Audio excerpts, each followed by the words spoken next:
Hello, welcome, greetings, welcome to the stream. We were just having a very, very spoiler-filled conversation, and then I would just be like, "No, wait, stop! No, we need to go live." So we're all good. Thank you so much for coming here. Thank you so much for joining us for another delightful, wonderful listen-along stream. I'm joined by some fantastic cast and crew members of this fantastic show. We might have some more later on, I think, potentially. There was a lot of chat going on before I started things, but yeah, episode 5.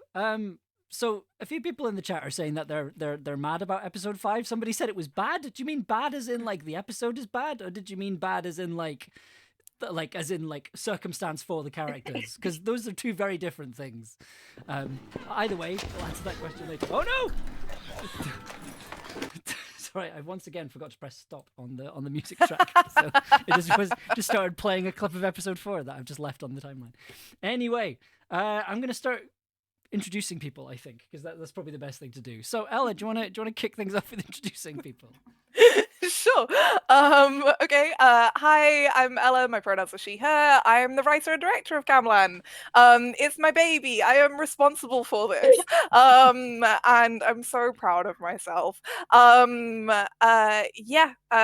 addition to making Camlann, I'm head of production at a company called Six to Start. We make an app called ZRX. You can download it for free. It has a bunch of audio dramas, including a post-apocalyptic zombie show and a bunch of Marvel shows with gays. Okay. That's me. Okay, well, let's kick it over to Angharad next. Why not? Hello, I'm Angharad and I play Morgan in Camlann. I'm also very proud of Ella and Amber and everyone here. I'm slightly coldy, so if I have to stop talking because I'm having a coughing fit, it's to be expected, and I'm okay. Illstream part 2, like another Illstream. Hooray! Next up, Paul. Hello, I am Paul, he, him.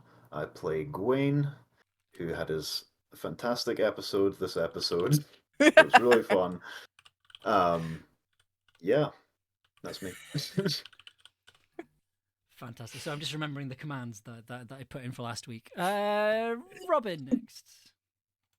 Lovely. Hello, I'm Robin Holdaway. Pronouns are they, them. I play Perry. And I have a great time looking after all my children in this. And last but not least, Tobias. I am Tobias, pronouns he, him. I play Di. 2 things. Paul, love the Big Sports Direct mug. Angharad, just because you're ill doesn't mean we don't get your jokes. Yes. I so nearly did Sports Direct mug. This I thought this was very Camlann. This is like a metal. Oh yeah, I didn't even got know a it was wooden camouflaged handle. with your clothes, so I didn't really notice it at first. Actually, you know what? Speaking of Camlann, I've got a Aira Major, who runs Hanging Lost Studios, so they make Spirit Box Radio, and they also make Not Quite Dead, which is the gayest, horniest like vampire show I've ever heard in my life. Anyway, they live in Manchester. They got me a birthday present. They are Welsh. And is daffodils. Look how pretty it is. This is my coaster. This is one of my birthday presents. They brought it round for me yesterday. So thank you, Aira. We appreciate Aira. So I've been in terms of editing, I've been 1 episode ahead. So I haven't actually listened to episode 5 in 2 weeks. So I'm concerned. I take it everyone here has listened to it today or recently. Yeah, nothing really happens in it. All right. Yeah, no, it's very One of memorable. those filler episodes, you know. It's basically a beach episode. It is a beach episode. I love Oh, I want a beach episode. It's technically a beach episode. That's my favorite. There's actually quite a nice beach within drive of Carmarthen. So it's not theoretically impossible for the gang to have a beach episode. There are a lot of monsters. It's a road trip episode. It's great. We'll have a beach off. We should actually also shout. We should Something that the Knights would do. Sorry, please continue. I was just going to say we should give a shout out to Ross, who I believe is currently in the chat, who is currently ill, and is not on the call with us tonight, but is in chat. So thank you for being here, Ross, in spirit. I guess I don't know what for being in chat. I don't know. Ross is still with us. So sometimes I still hear his voice. No, it's just Tobias trying to... Oh, damn, Tobias, your Ross impression is getting really good. All right, see you. Oil. Okay, so as soon as you said that, Ross typed in oil into the chat. I got so confused. My impression, we're on the same wavelength. Since we are giving a shout out to our wonderful Ross, also, as we recommended at the end of episode 5, please do check out Ross's beautiful show, Folklore, which is on its anniversary today, I think. It's a wonderful queer Scottish horror poetry anthology podcast. It's all like standalone short stories about different queer people with sound design and music from the lovely Amber, and writing and performance from Ross, as well as a bunch of other fantastic actors, including his collaborators BB June and Sid Briscoe. Please check out Folklore. It's such an underrated gem of like a queer audio drama, and I really want more people to listen to it, so check it out. If you want an idea of like how queer it is, I was cis when I started working on it. This is true. Amber had to do like a video of like when they were making the sound effects for Folklore, and they texted me and they were like, Ella, I think I've accidentally documented myself transing my gender, where like just across them doing different sound effects, their gender presentation is changing more and more and more. So they did like a supercut of it from the start of working on Folklore to the end of working on Folklore, and it's a beautiful thing to see. Folklore, it'll trans your gender. It will. 100% success rate. Okay, let's. Well, we're not here to talk about Folklore. We're here to talk about Camlann. So let's hop into the episodes.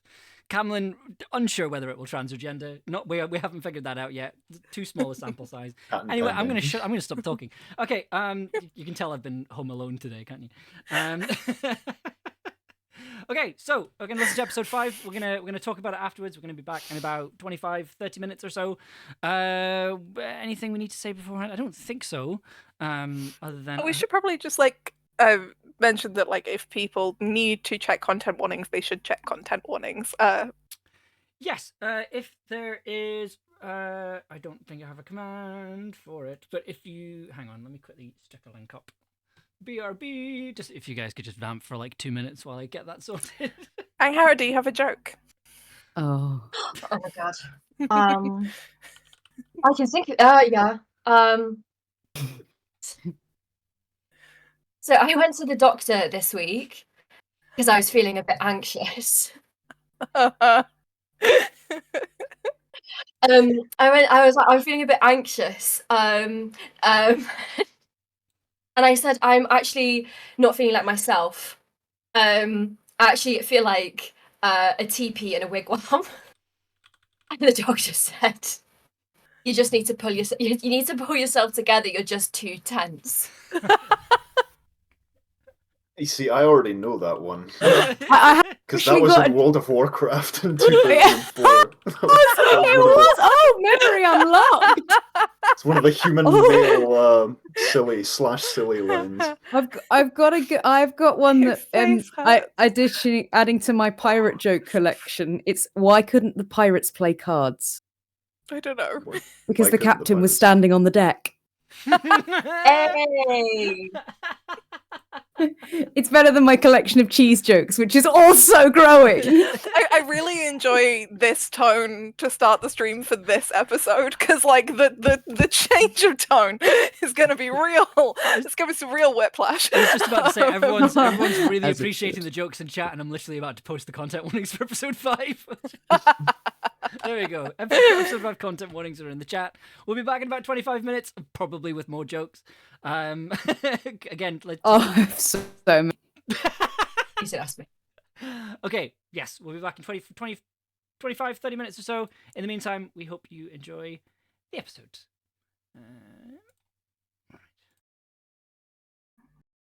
Can I show you guys a cool...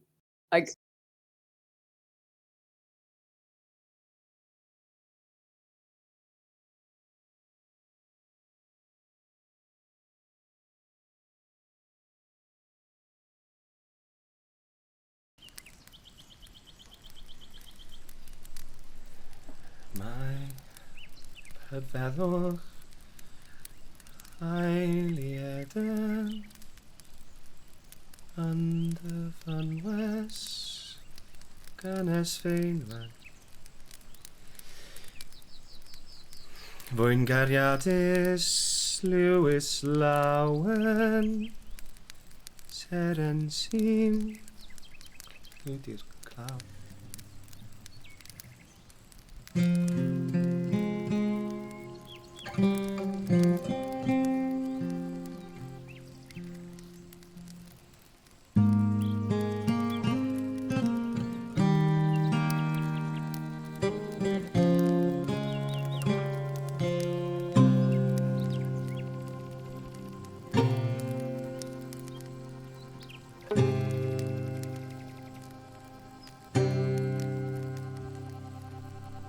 What's the point of courage? Seriously though, what reason is there to be brave? Bravery is what makes people climb over the trenches. Bravery is what they say leaves corpses on top of Everest. Bravery is what sees people burning up in car crashes and train crashes and plane crashes. Bravery sees an astronaut into space and never lets her come down. It's our most stupid, self-destructive instinct. So what's the point? We're explorers. I don't mean conquerors, I don't mean liars, I don't mean mass murderers discovering inhabited continents and giving them different names. I mean people in the Pacific Islands building boats. I mean looking at the stars. I mean leaving home and seeing where the wind takes you. Curiosity, discovery, learning. None of that happens without a little courage. Without that first deep breath. Without that leap into the unknown.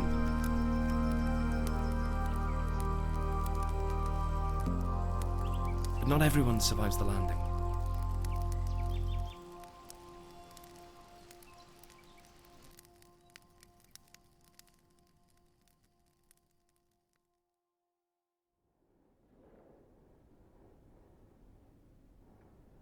Okay, so if you just hold your hands about this far apart. Like this? Perfect. What are you doing exactly? This just makes it easier to wind the yarn into a ball, which in turn will make it easier for me to get to work on some decent jumpers for the four of us. I never really thought of medical students as the knitting type. We come in a lot of varieties. This helped me focus on lectures.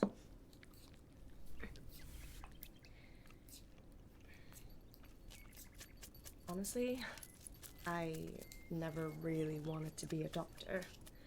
I mean, it was a good career. My dad was really proud.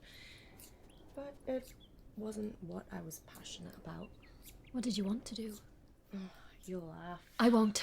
Scout's honour. And she actually was a scout, so you can trust that.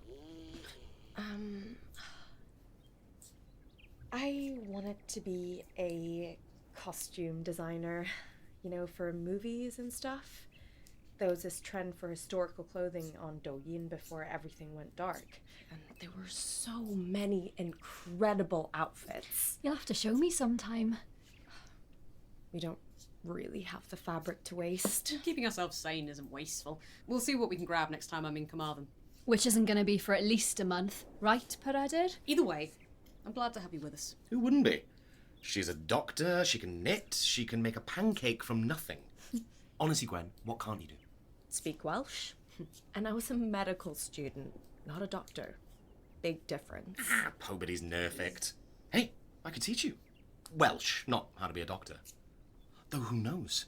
We might discover a hidden talent in brain surgery. No one is letting Di do brain surgery. Agreed. Hey! And done. Thanks, Morgan. Yeah, no worries. Okay, time to have a look at this. Di, did you have a fist fight with the radio? No. But Perry said there was a boobach running about? In the studio down the hill. I haven't seen it in the cottage yet. How's it look? The damage is mostly superficial. Just give me a minute. What is damage? Actually, can I just take No, you don't. I've nearly got it.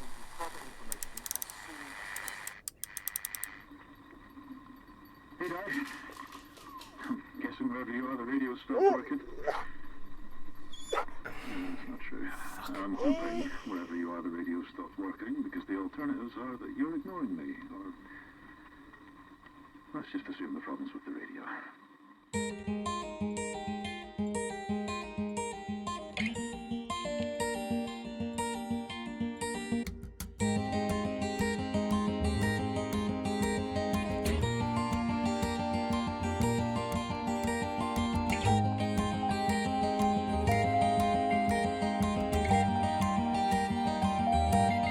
Camlann, Episode 5, Wayne.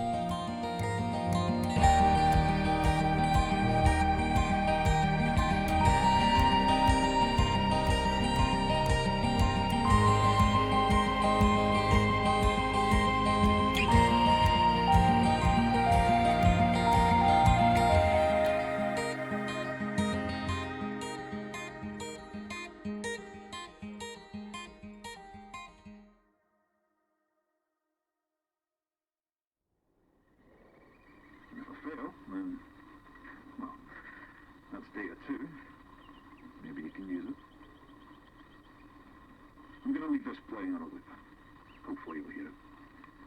I'll take a radio with me just in case, but I have a feeling I won't be needing it where I'm going. Stay safe.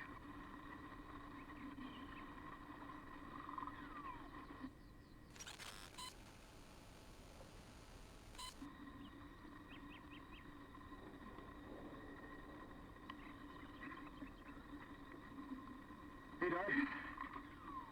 Guessing wherever you are, the radio stopped working. I can explain. Di, a word? Outside. Now. Wherever you are, the radio What's stopped going on? working, because It's the a long alternatives are story. that You're ignoring me, or... Di, I'm not going to ask again. Let's just assume the problem's with the radio. I'll be right back.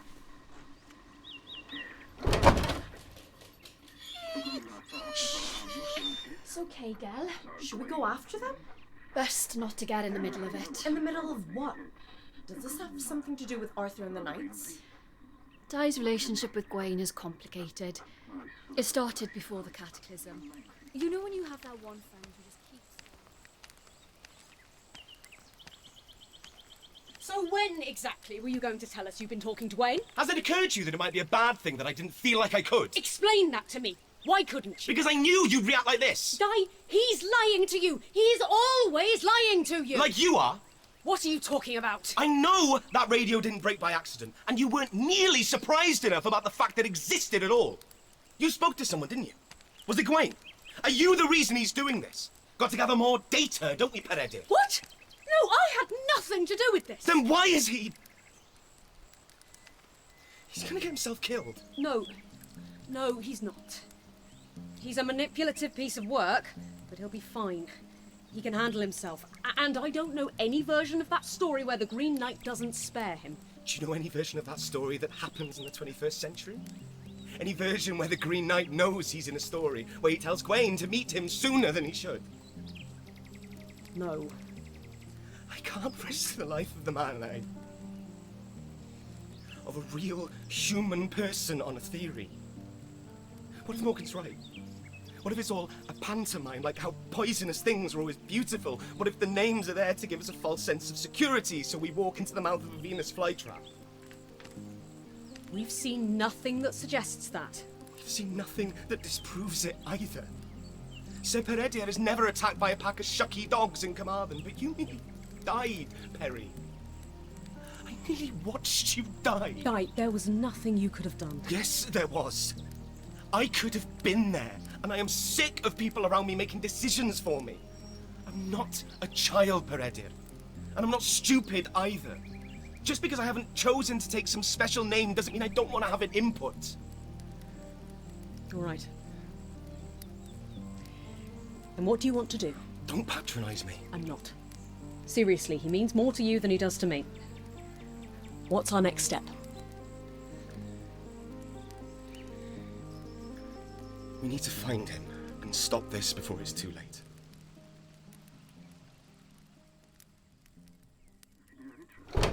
Oh, good. You didn't kill each other. Morgan, can you use his signal to track where he is? Maybe. But wherever this message is coming from, I don't think it's where he is anymore. And we'd need to be close, like a few 100 feet away. A mile at most. So the first step is finding his active signal, making contact. Sure, but Dai, he could be anywhere. I mean, if he's in the Banai Bracheniog, then... Well, it depends on how soon he's meeting the Green Knight again. But if it's in the next 2 days, there's no way we can make it in time. New rule. Let's not give up before we've started. Dai, I'm just trying to be realistic. We're trying to save Sir Gawain from the Green Knight. None of this is realistic. Where do we start? Gwen, get every book you can find on Sir Gawain, the Green Knight, the Green Man, whatever you think is relevant. The people who used to live here were either hippies or pagans, but they've got about a dozen decent Arthurian sources in the living room. Look for inconsistencies, deviations from the plot, anything we can exploit. And me? Get the truck ready. If it is a 2-day trip, we need to go as soon as we find the signal. Are you sure about this? No. Do you have a better plan? I'll get started on the truck.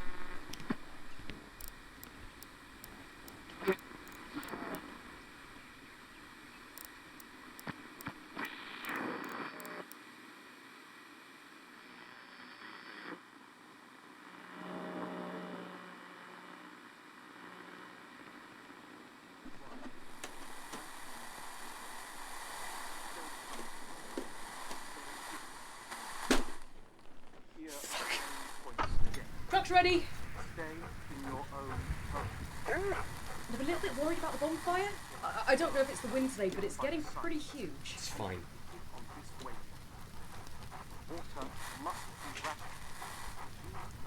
Hello? Hello, is anyone out there? Gawain. Please, you beautiful idiot, please, come on, pick up. I'll leave you to it.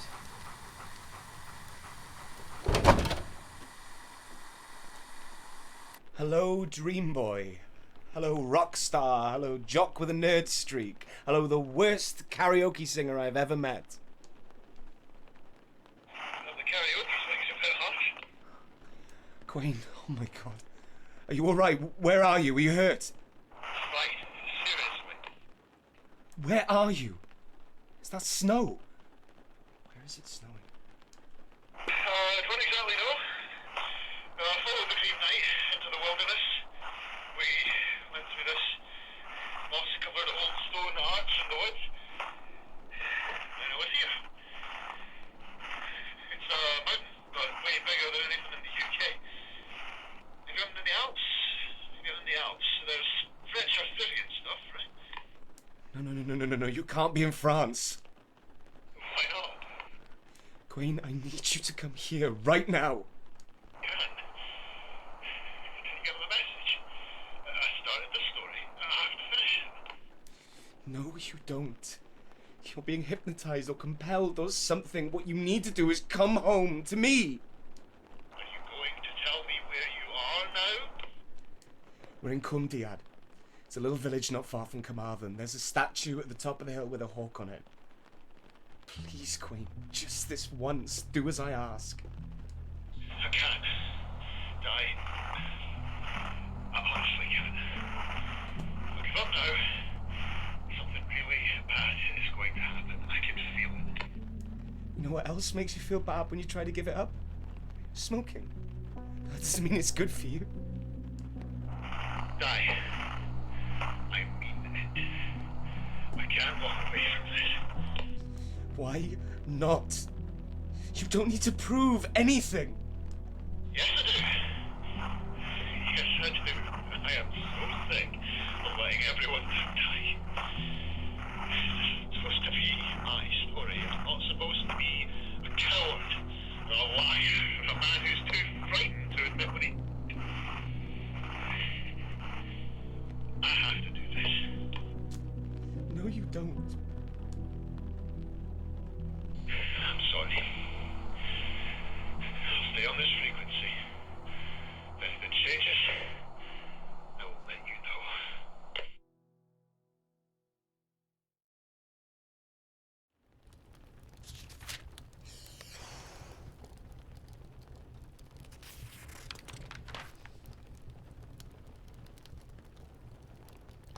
I suppose you think it's all gonna work out.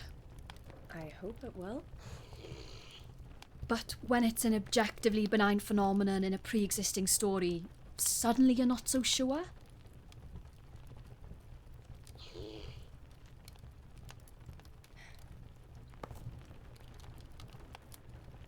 There were 24 other survivors with me after the cataclysm.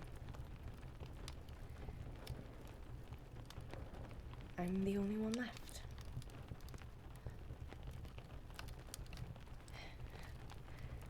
I've learned not to trust in any one explanation for all this. I'm sorry, I didn't mean... It's okay. You weren't talking about that. But that's why I'm not sure. The dogs backed off.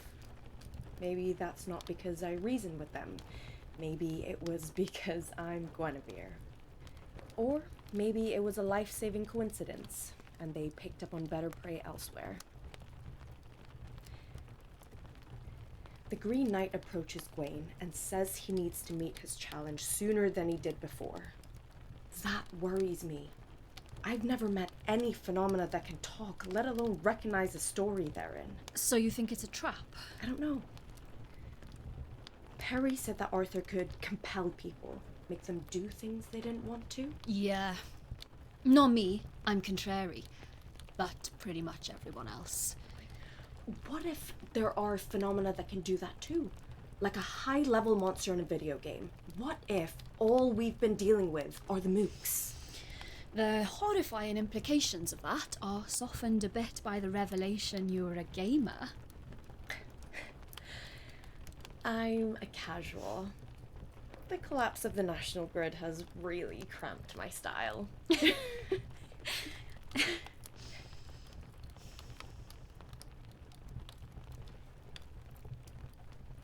What about us?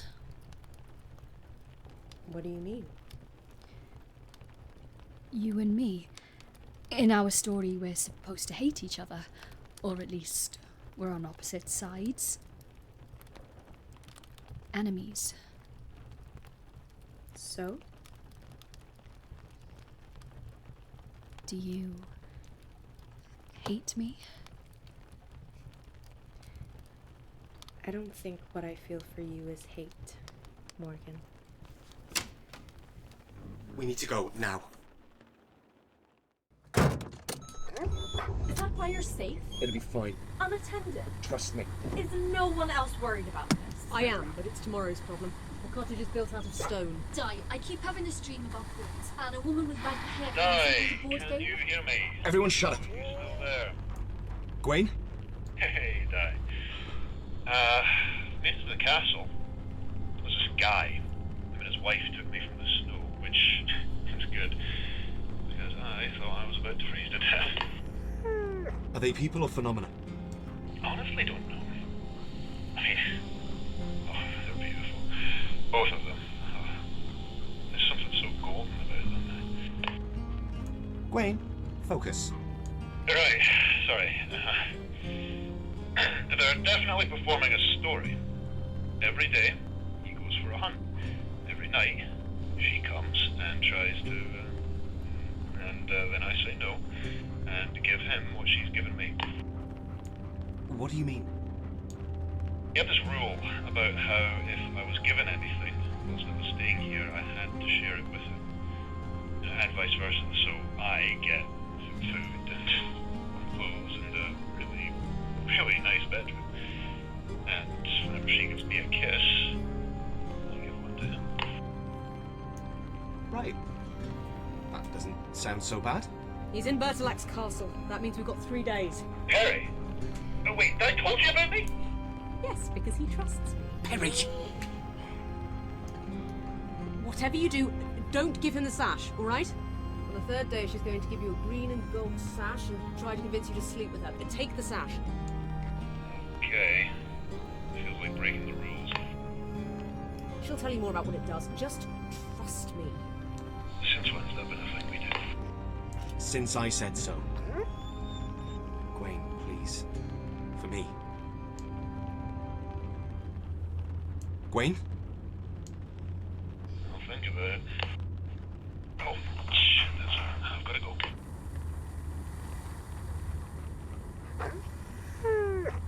Worst road trip ever.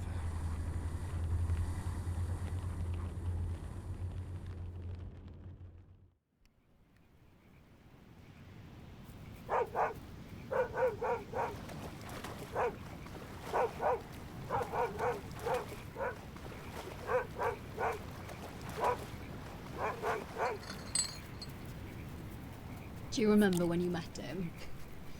Vaguely. I told you he was trouble. And I told you I could handle a little trouble for a face that pretty.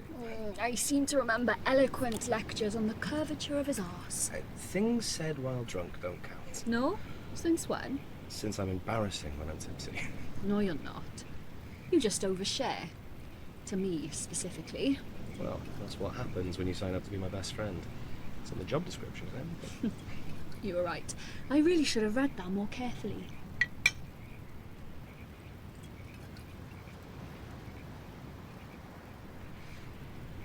I don't think I've seen you that head over heels for someone since Vivian. I just need him to be okay. I know.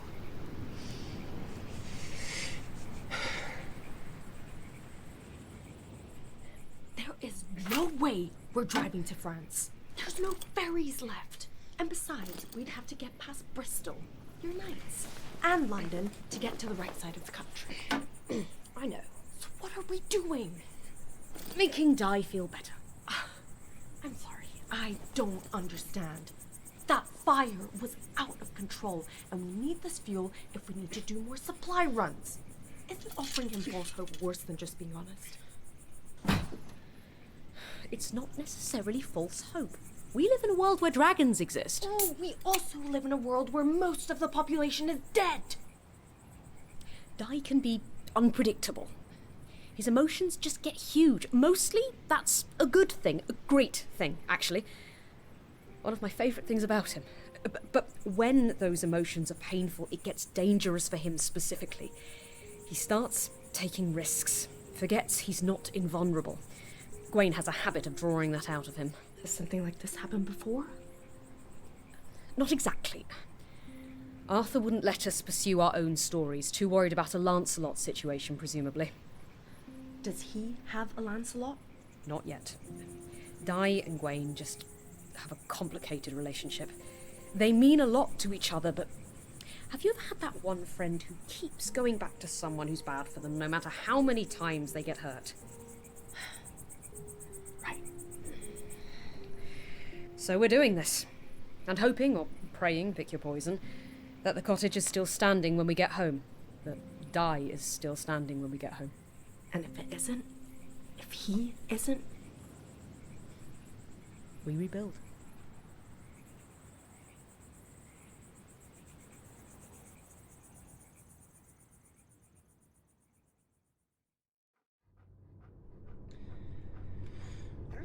It's been 3 days. We know. We can't just drive in circles forever. We know. There's literally nothing we can do. It's going to be okay, Di. The story has a happy ending, right? This isn't a story. I know, I'm just... I'm sorry, that wasn't fair. It's okay. I get it. Ready? Let's do this. Calling all stupid, brainwashed, self-sacrificing idiots who've chosen to involve themselves in my life. Hey. Aye? I'm here. Where are you? I'm in some kind of ruin. Chapel, I think.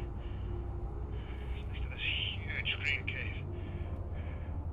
The cave is framing everything, like a stained glass window made of moss and stone. How are we getting this signal? Oh god. Queen? I can see it. See what? The chopping block. No, absolutely not. Turn around right now. The axe is right next to it. It looks even bigger than last time. It really is beautiful. The gold is so bright in the snow. Gawain, listen to me. Did you get the sash? The snow's getting so deep.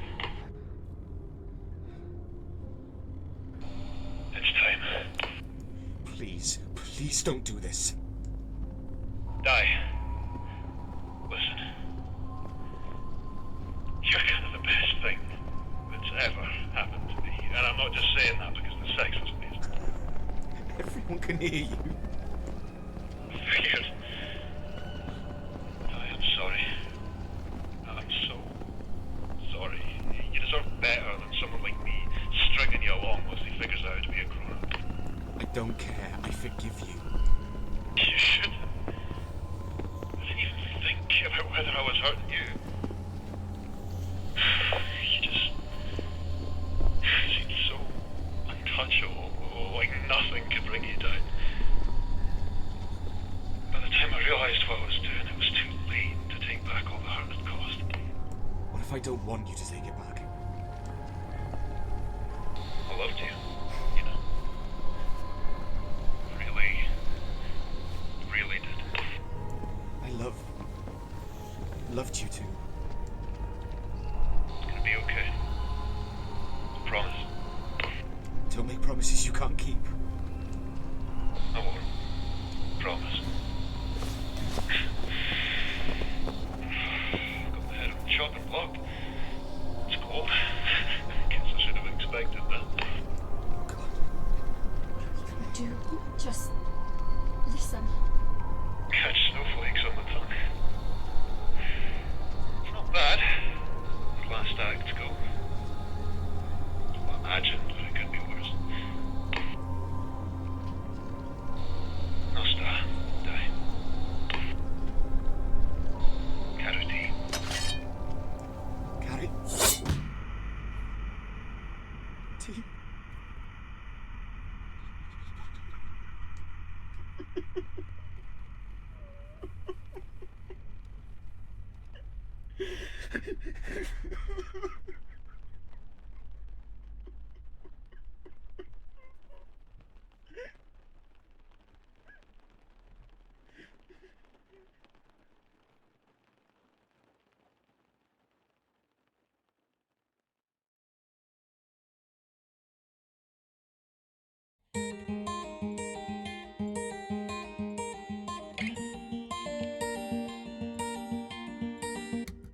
Camlann, Episode 5, Gawain, was written and directed by Ella Watts.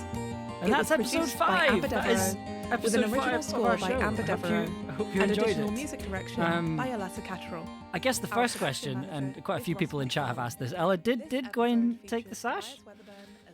Good question. Of course, if he took the sash, he survived, and if he didn't, then he's dead. Our Gawain says that he feels like taking the sash would be cheating, and Perry is the person who tells him to do it. And also, as we kind of established a little bit in that conversation, Perry and Gawain don't really like or trust each other. So we don't know. He doesn't say whether he has or hasn't. We don't know. Marvel. Yeah, the people are being pretty demanding there. That's all you get. See you in episode 6, everyone. Bye. Yeah. Bye, guys. You'll find out so much more in episode 6. No,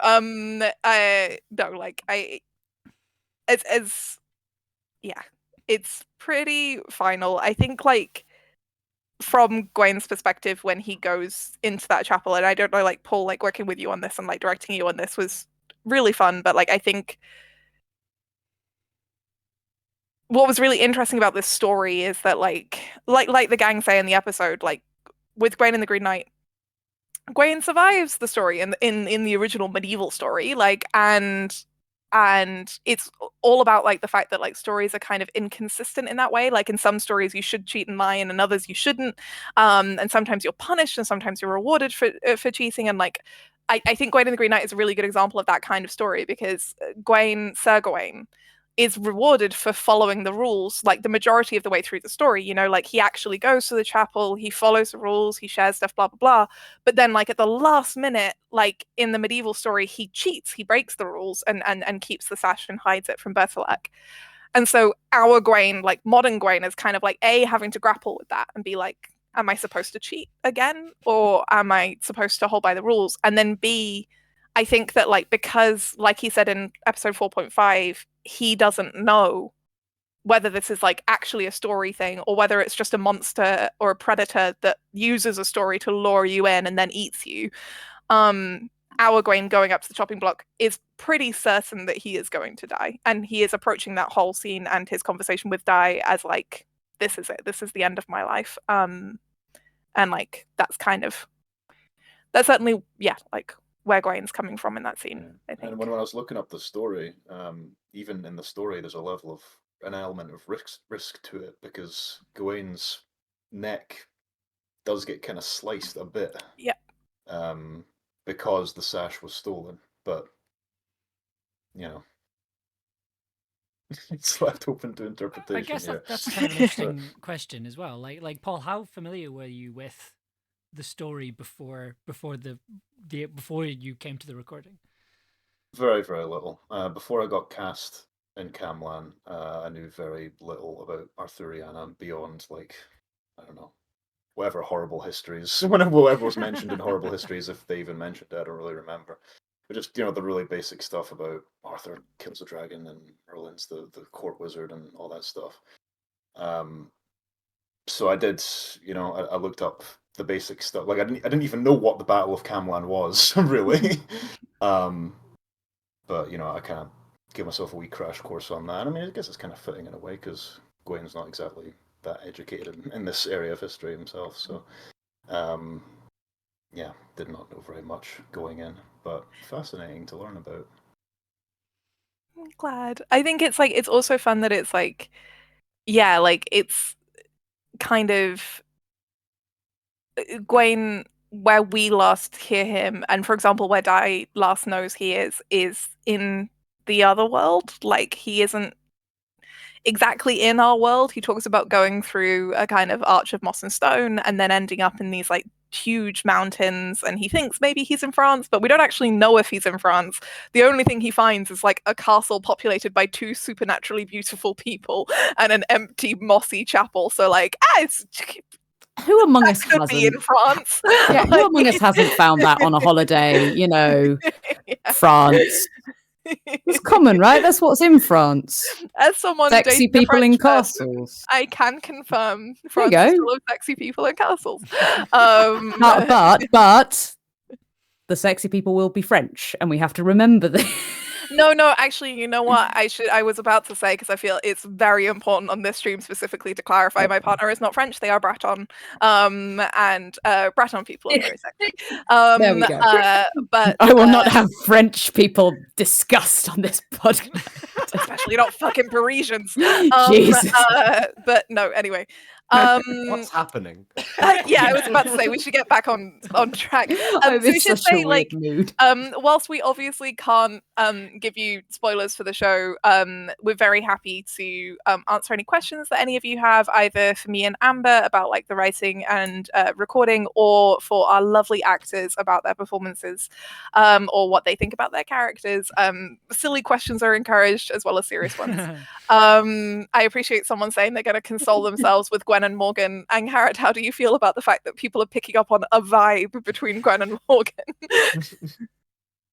Yay, so happy. I've been waiting for it took ages for Gwen to even be a character in the show, and I was so excited for people to get to know her, because I love Gwen, and I love Nicole as well, so it was really nice that when she finally joined our cast. But yeah, I'm glad that people are getting a vibe, because it's something that's not very easy for Morgan, I think, like navigating somebody new, whoever they are. And then especially someone who I don't know, she kind of likes spending time with. What I really enjoy is like in your answer to that question, I just like felt myself suddenly projected into like being Dai, being Morgan's best friend as they grew up together, and just watching her like try and fail to date like several different women, and Dai trying so hard to like wingman for her, and Morgan just sabotaging it at every possible opportunity. She just has the vibes of the whole. You go. You go, please. Oh, it was just saying, just has the vibes of all the things you see on Twitter with people being like, I think this girl's into me. She sort of just asked me something about my favorite something, and they're like, she asked me if I want to go out, but I don't know if she means like a date. And the questions are did she ask you that while you were on a date? Well, I don't know. I mean, she came over to my house to have food and she brought me flowers, but update, it turns out she thinks we've been dating for 6 months. I'm okay with this. She's the girl I've got a massive crush on, so I'm fine. This is I get Morgan's vibe from this. Yeah, honestly, when Gwen says to her, I don't think what I feel for you is hate, I feel like Morgan would probably take from that, okay, so she doesn't hate me. Like, maybe it's we did have somebody in the chat. Could be mild dislike, it could be ambivalent. She's not super confident on the vibes. 1,000%. But yeah. Absolutely, that is what happens in Morgan's head. We did have someone in the chat going, I don't think what I feel for you is hatred. It's like, that's a completely normal thing that normal people say to each other. It's just like, I think that so much of their relationship is Gwen being very socially competent and Gwen being someone who's probably dated like quite a few people and like kind of navigates romance pretty confidently, and Morgan just not getting it. Like, I think there's a moment in this episode where I think Di is trying to wingman a little bit, where, or maybe it's in the previous episode, where Di's like, oh, isn't it great that Gwen's here, Morgan? And Morgan just isn't paying attention, and she's like, oh yeah, for sure. Like, and Di's like, cool, okay. Questions in the chat. Why would you do this to us? Because it's fun. When you were did you intend to leave us in agony? Yes. What gave me the right? I'm the writer. Question: how many episodes are going to be in this season? There are 9 episodes in this season. So we have 4 more left. Where did the inspiration of the medical student princess costumier come from? Combination of things. Gwen is like, she's trying very hard to essentially be the perfect daughter. She was raised by a single dad, and so she's always felt this pressure to like prove that she didn't lose anything because she didn't have 2 parents, and she wants to make her dad proud and she loves him. So she's smart enough that she can get into medical school, and medical school is a respectable degree, so she gets into that. But she's really quite creative, and also she's Guinevere, and like medieval women were like seamstresses, and they were creative and crafty and artists, and they were diplomats, and they were political. And Gwen is a lot of those things. So she's very political, she's very diplomatic, she's very good at observing and kind of manipulating / positive people. And she also just loves like art and making things. And so because she's Guinevere, like that kind of informs that. Would this being based on Arthuriana, are there plans to touch on the more central characters, Melon, Nimue, etc.?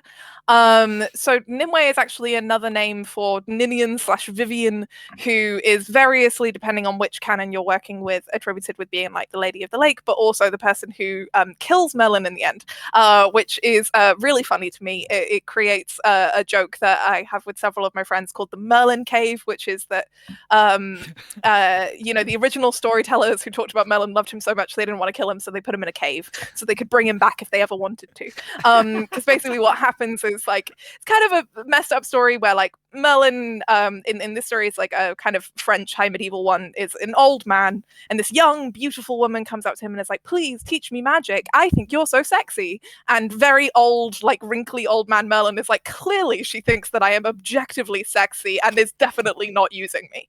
And so he takes her on like this tour of Britain and shows her all of his magic, and eventually she's like, hey, where's like a cave where I could like trap you forever in theory? And he's like, well, let me show you. And she's like, cool.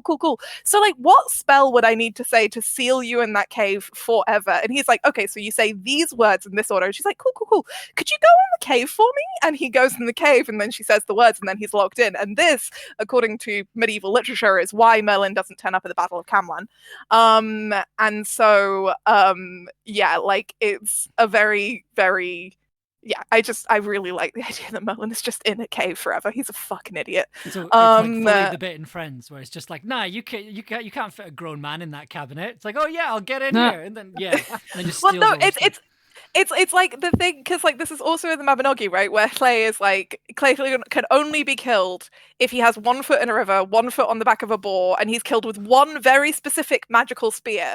And then Blodaiwedd is like, cool, so like, could you maybe show me that? And could you maybe give me the spear? And then she fucking kills him. And it's like, mate, What are you doing? That one's especially sad because Clay's dad is, well, adopted dad is Gwydion, and Gwydion's so smart. He's so smart. He's like a fucking genius, and he's he's like a wizard. And Gwydion, for some adopts this just child who is so stupid, and Gwydion does everything he possibly can to keep this kid alive, and the kid just will not let himself be left alive. He's too dumb.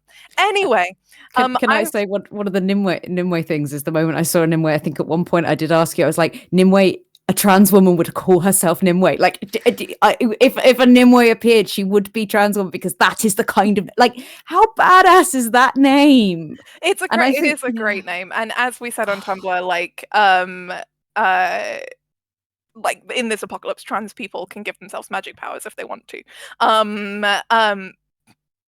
I've been talking too much. Tobias, this is a pretty heavy episode for Dai. Up until now, I mean, he did nearly drown, but like up until now, like he's broadly been having a good time. This time he's definitely not having a good time. How was that to perform? It was so much fun. No, it was really difficult because it's weird because Paul and I still haven't met. Obviously, Paul was locked in that room by Amber. Okay, again, I just want to make it clear. It was not locked in the room. The room was not locked. Like, it was... I had to just send notes under the door, do like the prison tray of food under. I've got my therapist at 5 p.m. tomorrow.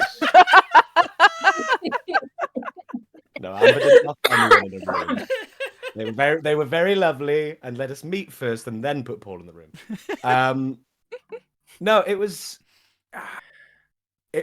strange because it is such a shit. I mean, it's discussed in many episodes about how polar Dai's emotions can be, and then it could be incredible highs and incredible lows, and it was such a shift from previous episodes, and especially I think from going from episode 2 with the nearly drowning to then going a couple of episodes being like, oh, generally fine. People are meeting new people, relationships are starting, everyone's fine. Parent nearly died, parent not dead.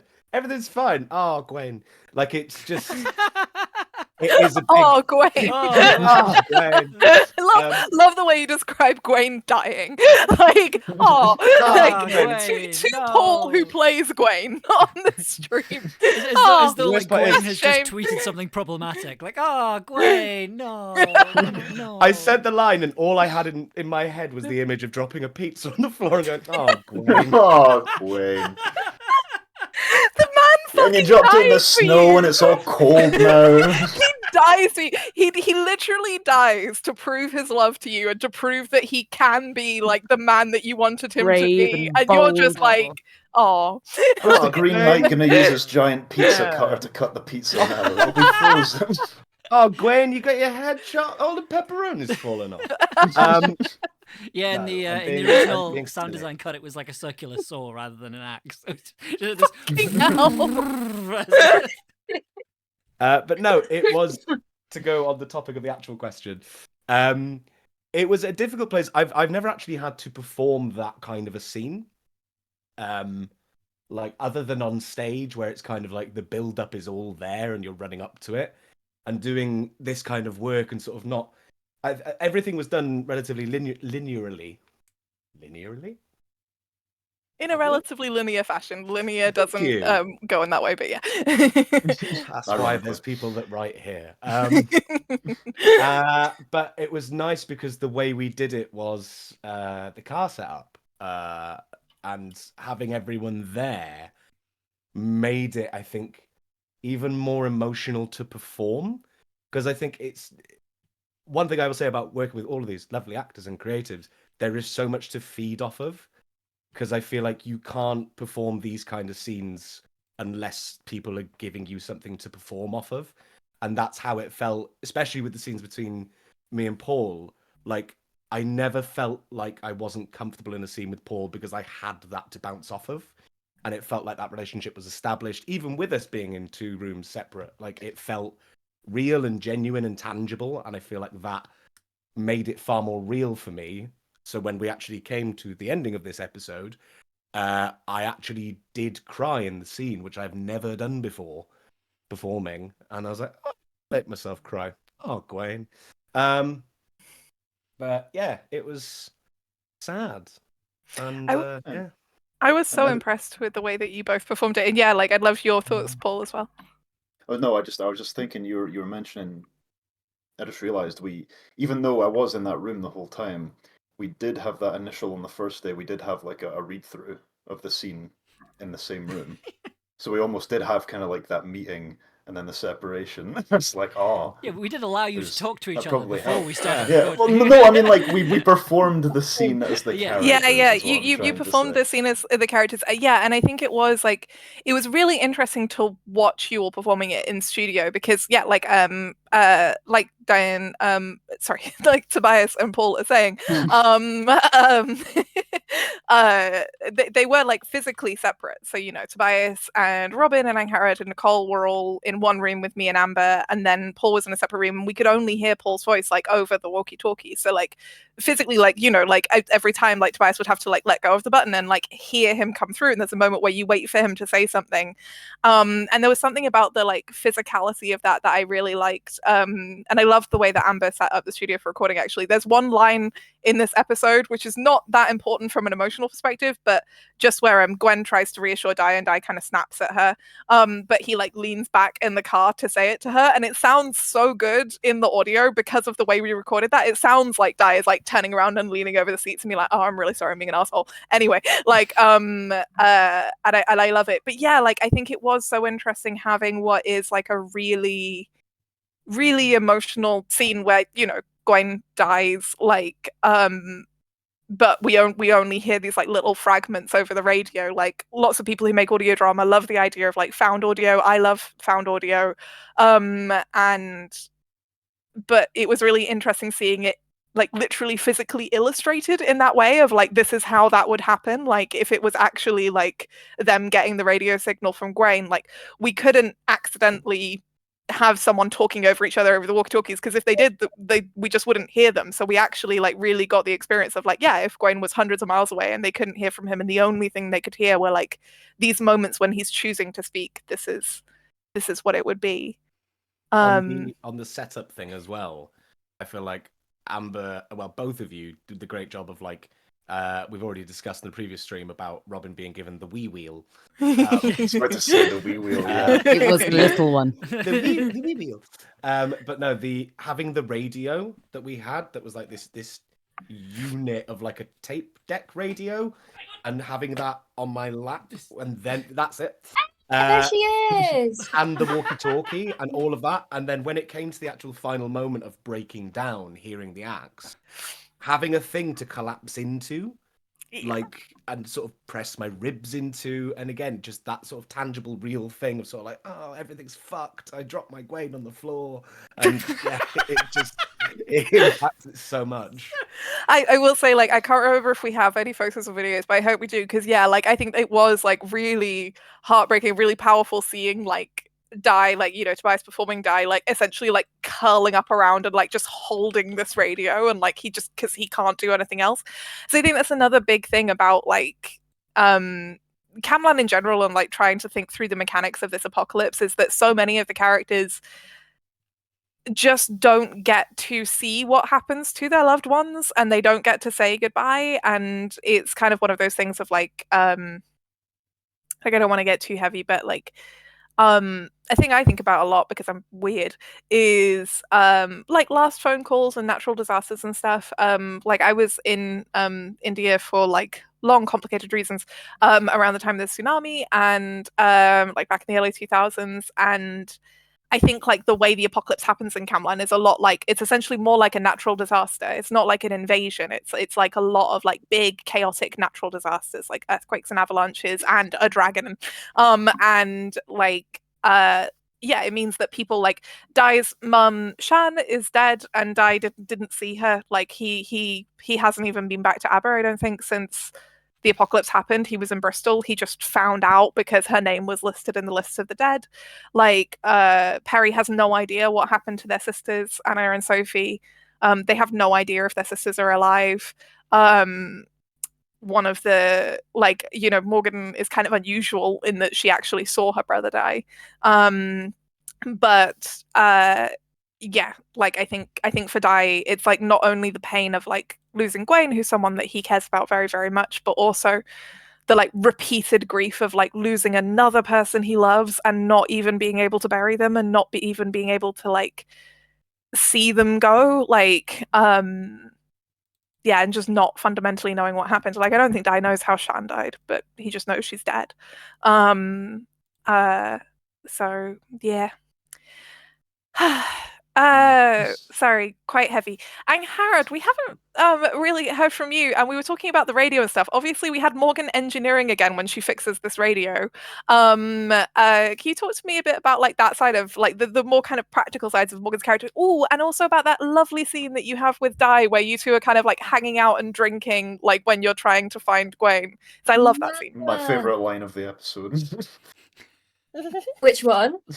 The I think it's like I seem to remember fond lectures on the curvature. Eloquent lectures on the curvature of his ass. Yeah. No, I love those little scenes where you get little snippets of what things would have been like before the cataclysm.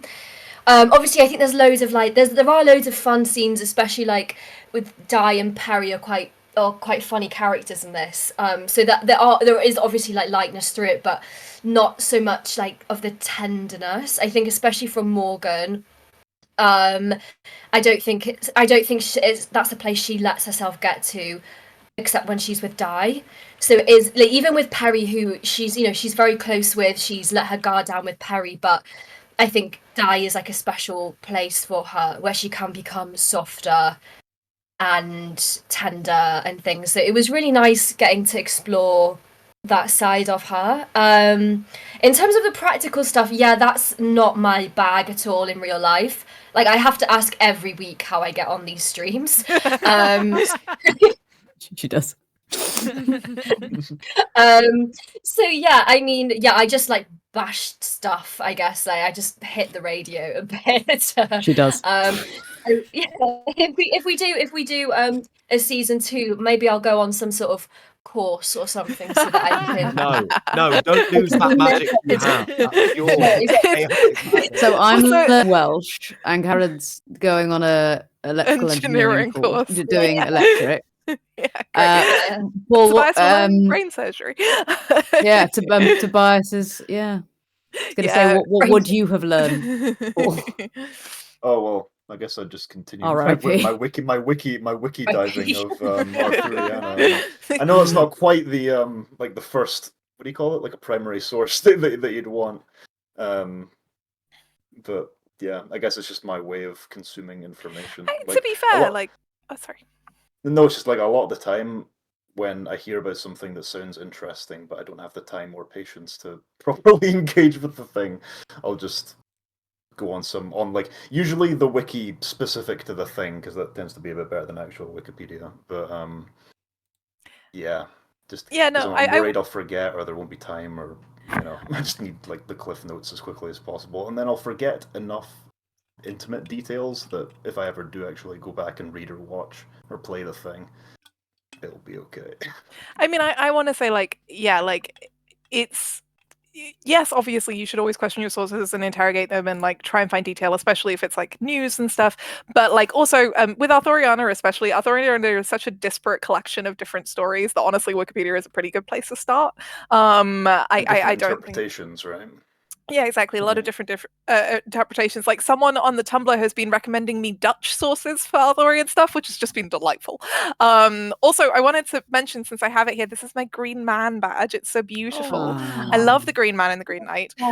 In Arthuriana, the Green Knight is not explicitly the same as the Green Man, but I think that they are very similar in lots of different ways. And I love the Green Man, and I really wanted the Green Man as a character in Camlann, which is why they're kind of made synonymous in episode 4.5 and 5. Also, I was going to say, I did actually cut this, so we won't have it in the series, but in previous drafts of Camlann, there's a scene where Di and Morgan have a midnight feast, and it's established that when they were kids, Di used to like essentially like climb into Morgan's room, and she was like a second story window, but they were on the same street, and he would like sneak into her room and bring her candy and have a midnight feast, because Morgan didn't have a great time growing up, and Di would kind of turn up to like cheer her up as she'd been having a rough night. So like 1 a.m. they'd like sit up with candy, and it's kind of like the thing that they have together. But yeah, it's another place where like Morgan will always be very, very soft and tender around Di. And I think like Di, I mean, like I'm interested in your thoughts on this, Spice, but like I think as much as Di doesn't, I think, always know what Morgan wants or needs, I think he takes the fact that she lets her defenses down with him like quite seriously. Like I think he understands that that's important, and he understands that he's important to her, and that he's this like safe place for her. Yeah, I feel like it's a sort of, there's like a sensitivity that he reads from her that isn't necessarily read by others, that is sort of like, if I am the only one that she opens up to in this sense, I'm the only one who can like give her certain things that she needs that she can't get from others because she doesn't have that kind of relationship. And then there's that sort of, yeah, that closeness and that sibling relationship, sort of like, I know you well enough to read that this isn't actually how you're feeling in this situation, how you're outwardly showing. So let's take 5 minutes. We'll have a Snickers bar, sit by the fire, and talk about how you actually feel. Yeah. yeah, no, exactly. Like, and it's fun for me. Like, it's we'll see kind of references to this in future episodes of like kind of Di and Morgan like left Aberystwyth together, and they both went to university in Bristol, which is why they're kind of where they are when the apocalypse starts, when the cataclysm happens. But like, I think, yeah, it's fun for me imagining kind of their dynamic. Like, you know, I think Morgan was like a much more sensible student and actually wanted to pass her degree. Di did not give a shit. And Di would be like out and partying and drunk and coming home drunk to Morgan, who probably had revision out whilst Di is like, you know, with a like can of beer, just like lecturing her on like everything that's just happened really loudly. And she's being like, okay, she's just letting him walk around her room. But also like Di is the person who drags Morgan out to have fun. It's interesting as well thinking She's about really like good at drinking.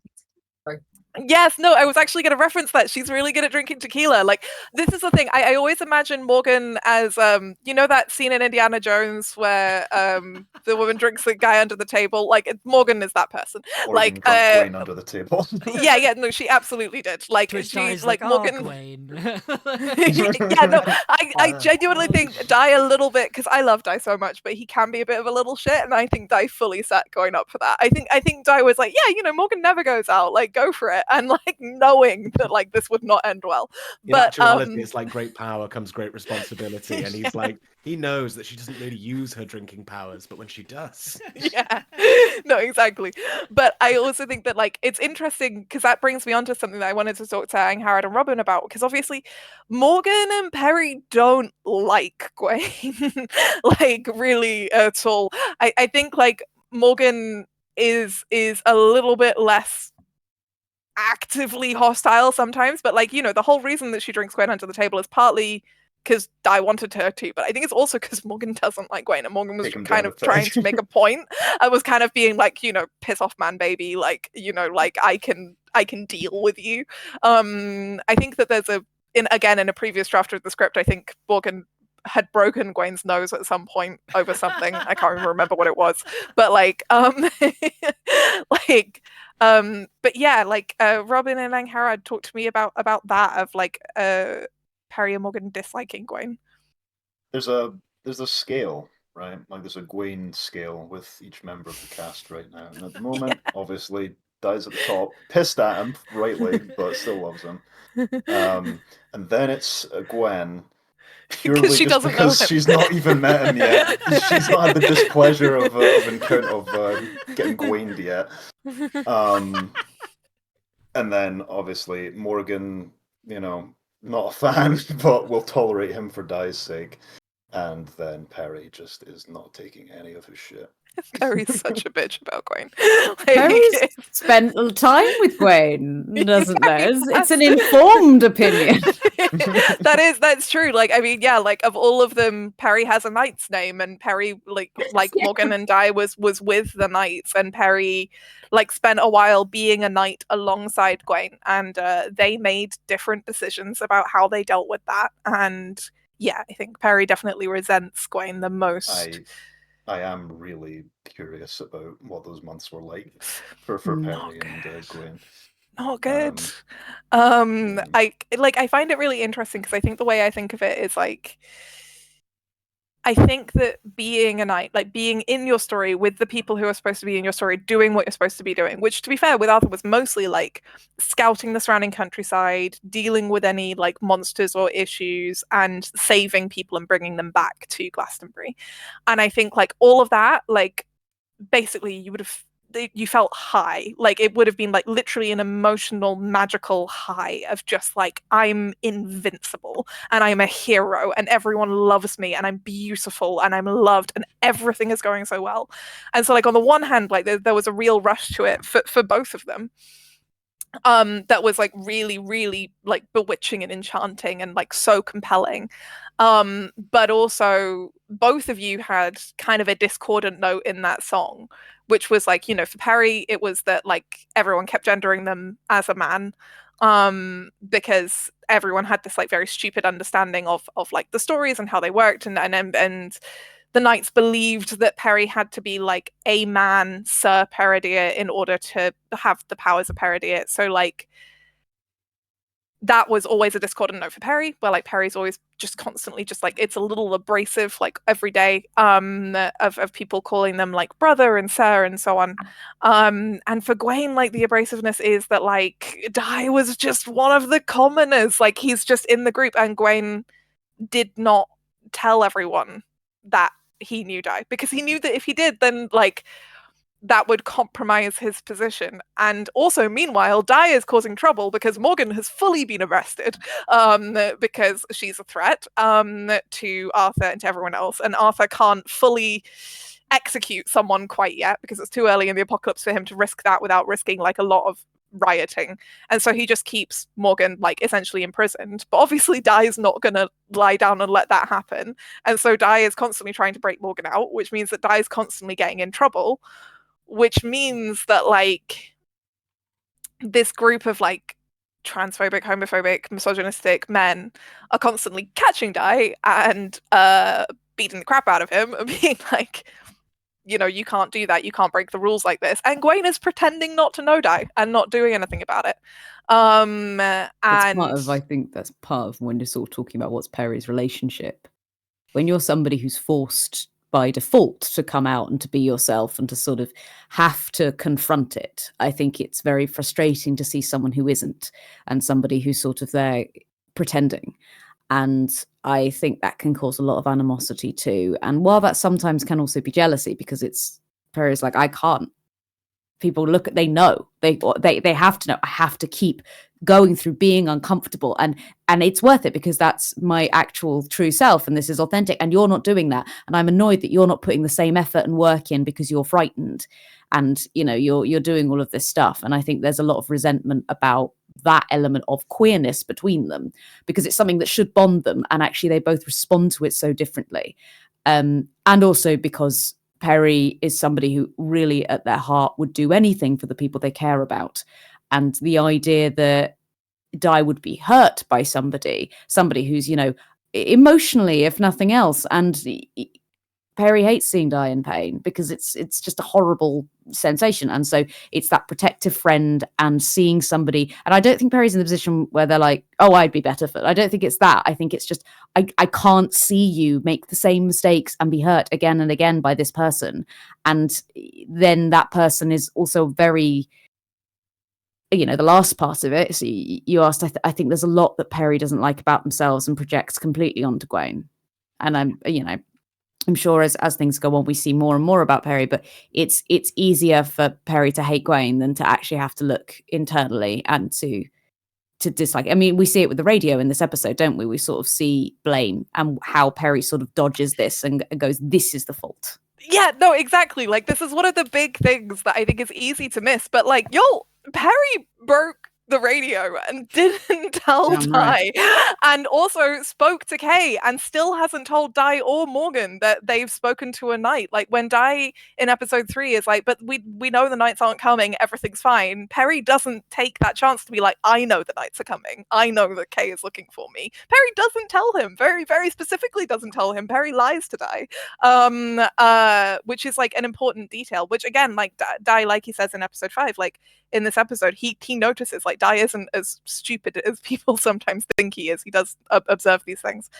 But yeah, I think it's also interesting because I think that like definitely during the period with the knights, I don't think that Di even thinks of himself as being emotionally hurt by Gwaine betraying him, because I think Di gives too much faith in is kind of the person saying to Morgan and Perry, well, like, he's in an impossible position and like I don't want him to put himself in danger, and like, to be fair, I broke the rules, and like all of this kind of thing. Even if Di somewhere deep down feels betrayed, I don't think he even admits that to himself, let alone to Morgan and Perry. But it's also interesting that like me and Paul talked about this, which is like, obviously a lot of the show is a big old queer metaphor, both about about transness, but also a lot for me about bisexuality, because of that whole thing of like, when you're bi, like, like straight passing, I hate this as a term, like, and when you're trying to be like more visible with your queerness or whatever, and the way that you have this tension about like showing it or not showing it, and the way that to be more visibly queer is to literally put yourself in more danger, like sometimes like physical danger, social danger, professional danger, etc. Like, there are streets that like I definitely wouldn't walk down holding hands with a girl, and I certainly wouldn't kiss a girl on, because I know I would not be safe. Like, and a lot of my friends, especially boys I know who are anywhere on the queer spectrum, like, there are places and situations where they cannot talk about this stuff, or else they will just get beaten up. Like, it's not even like oh, you call the police. It's just like, oh yeah, this is just normal. Like, this is just a thing that will happen. You just know that. Like, and if you do that, that's what's going to happen. And a lot of Gwaine's story is about like how unfair that tension is. Like, it's not fair that in order to like prove himself to Di, and in order to like be openly queer and stuff, Gwaine has to literally die. That is not a reasonable thing to ask of him. It's not reasonable to ask him to put himself in danger. But that's kind of where Gwaine gets to in his head, where he's like, I just have to prove it because I haven't taken this risk yet, and they've all taken all these risks and I haven't, and now I need to prove that I'm brave enough to like be who I am. And I think like a big thing about like Di and Gwaine's relationship, and like the conversation that Di and Gwaine have in this episode, where Di's kind of saying like, I forgive you and it's not important, is like, as much as like, again, Di isn't stupid, and like he recognizes that like sometimes Gwaine's been a bit of a shit, I actually do think in this case it's just that Di is further along understanding his own queerness, and Di is like, no, I wouldn't have expected you to put yourself in danger. Like, I wouldn't have expected you to go tell a bunch of homophobes that you were bi and then deal with the fallout. Like, you don't have to do that. Like, actually, like, I believe you if you say that you care about me, whether or not you've like come out to a bunch of like arseholes. But Gwaine has convinced himself that he has to do this like big grand public gesture, despite how dangerous it is. That was kind of a ramble. Does anyone have any thoughts? Silence. Okay. Oh, you put it pretty succinctly. If you ask us, I have found a picture of the recording if people would like to see that of the truck setup. Hang on, what's the best way to do this? I'll share my screen in here, and then I'll put it on the thing. So put that on there. There we go. And then I'll show it here. There we go. That's what the They all look so happy. They shouldn't be this happy. They're not this happy. So yeah, so you can see the steering wheel, you can see the radio, you can see Hobbs tucked in between Gwen and Harrod. So it was a very, very sort of dynamic recording, and then proof that Paul was safe and allowed out of the room. That's just the ghost of Gwaine leaning. Yeah. I think I said it was the ghost of Gwaine leaning through the. Yeah. This is after Gwaine dies, and so Paul could just come get a photo with us. There is a stick line. I didn't even know his name at that point. I know it's not quite the right. Some guy. The Wii steering just, wheel like- was such a weird, because like it was like an offhand comment where it was just like, oh, I think Robin was like, oh, it's a shame I don't have a steering wheel. I just went, Yeah. oh, hang on, and then ran into the next room and came back with one. Which I also just really enjoy that in the script I did not specify who was driving the truck in this scene. It's just like Robin fully took over as the driver. It's just like Perry is Because- always Super the in driver. character, honestly. I don't But see the also, problem. Gwen wouldn't know how to. Gwen's only just shown up. Can she even drive? And I wouldn't let her drive my truck. Not insured. Not after the experience. It's Morgan's truck. Like Morgan. Also, Gwen drove Yes, but you but home. Morgan driving the truck is terrifying. So it's Morgan driving the truck is designated. terrifying. But I will emphasize She also that has to stick with one. Yeah, no, actually, I was gonna say genuinely, I bet, like, because I think the other person who would have been like a possibility for driving the truck would have been Morgan, and I bet that Morgan just sat in the back. She just noticed that she could sit next to Gwen and was like, "Oh, maybe I'll just be here." To be fair, though, like, yeah, Robin, Gwen drives the truck home from Carmarthen. Like, she's the reason you're alive is that she drove you home. Like, Yeah, but I also there were many dogs. I'm not saying, I don't know. Either someone way, asked, no, who is not allowed to drive ever? Die, obviously. Die is too gay to I- drive. legally, I not think since I- the incident. No, I think he actually probably has a driver's license, but has crashed every single car he's ever driven. Yeah, But yeah. you No, I would completely also- agree with that. He for sure has a driver's license, and I think whenever someone like, especially Morgan, tries to make a point about like Di not being able to drive himself, he'll be like, "No, I have a driver's license," and then Morgan will be like, "Yeah, and how many cars have you crashed?" And Di will be like, "Well, that's not relevant to this conversation." And Morgan You will be do like, "How also have many?" to inform the DVLA if you have certain medical conditions that can prevent you from driving. Yeah, no, I think like a slight like kind of note back on the angst train for a second is that like Di has bipolar disorder. This is a thing that is referenced, and definitely like one of the things that's happened in the past that it probably won't ever come up, but like is something that's in Morgan's brain. Is based on a thing that someone I knew once did, where they were having a manic episode, and so they just drove the wrong way down the motorway because they were just like, I can't die. Like, I can't die. I can't crash my car. Because sometimes, like, when you're in a manic episode, it can be that intense. And like, you have to get pulled over and taken to a hospital until you, like, go back down again. And I think, if you're manic and under delusional, either auditory or visual hallucinations, you're not able to. And I think the rule, it's to do with the stabilization on meds as well. Whereas hypermanic, you might not be hallucinating, but you're still in an altered state of mind enough so that it isn't safe to drive. And genuinely, for anyone listening, if you have certain health conditions, if you didn't know, you do have to tell the DVLA. They're generally pretty cool about it, but like you do have to sort of prove stability in order to safely drive. Yeah. And Di can drive. He is stable. He's on his meds. Like, this is a thing that we kind of talk about because I want more characters in apocalyptic settings to be on meds, and Di is like pretty smart about his meds. Like, he definitely will communicate with Morgan if he's out. But also I think like for Morgan, like, just growing up is pretty rough. But like, if you're growing up and you're also dealing with some shit, which Morgan and Di definitely were, there's times when things go wrong because you're a teenager and things are intense, and like, it's not always easy to like be in control of everything. So yeah, like and folks who are sharing, yeah, exactly, like, it's Di is disabled. This is an important element of his character to me. But yes, this does also mean that most of the time Morgan insists on driving. And then Di wants to pick the music, and driver picks the music, shotgun shuts his cake hole. More Supernatural references. Anyway, I just had like a scene play out in my head of Di having to declare to the DVLA about his bipolar, and Morgan be like, "You have to tell them. You have to have the discussion." Calls them, fine. It's like, anything to declare. Yeah, I'm too much of a legend. Something like that. And it's like, that's not what I meant.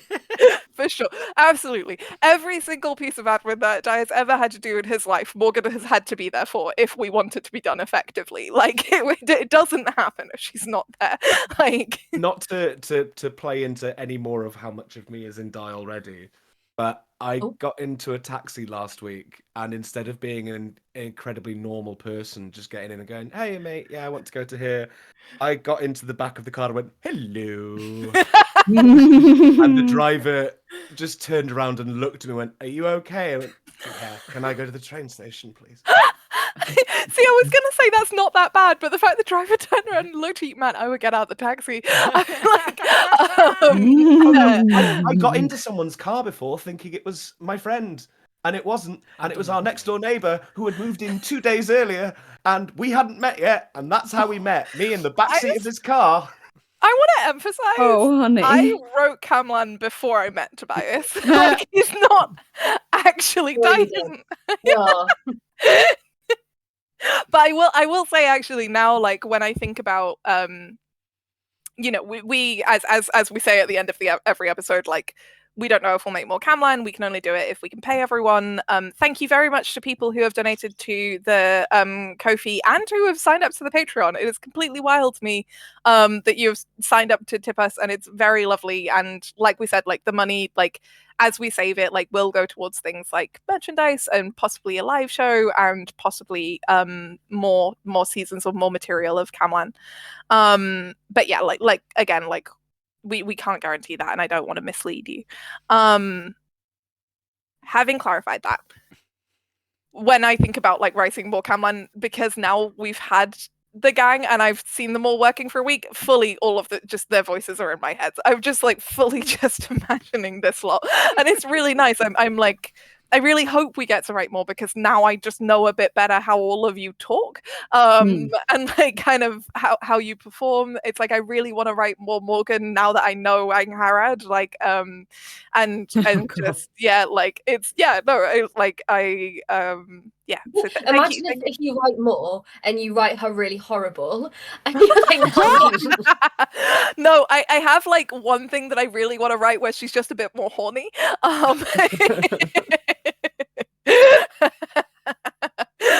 Yeah, figures. No, actually, what I'm gonna write is just Morgan breaking everything all the time whenever she's given.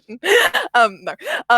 Also, again, yes, thank you people who support the show, and thank you. Like, I mean, supporting the show is not just by giving us money. Like, talking about it on the internet is very helpful. Telling your friends to listen to it is incredibly helpful. Like, word of mouth is still the most effective way to promote a podcast. So even if you're not able to give us any cash for any reason, if you can just tell people about the show, we really appreciate it. And I recognize a lot of new usernames in this chat of people who've like posted about us on Tumblr and on Twitter and stuff, and like all of that stuff really helps, as well as the like the fan art, which we've been putting in our like gallery at the start of the stream. Like, fan art is super effective for promoting a show, so, and we all love it. I spend a lot of time sending like posts to the like cast and crew group chat and being like, look at this, look at that. We're all tracking that tag on Tumblr. Oh, yeah, that's all a follow doing it, tag. like, just to let you know. I don't I even didn't use have Tumblr, Tumblr and I'm before tracking this. that tag on Tumblr. We see you. We see you. We know see what your we know what theories. you're saying about us. Like, We do. We love it. Please keep saying yeah, it. please keep saying it. Yeah, please. Every day. It makes us so happy.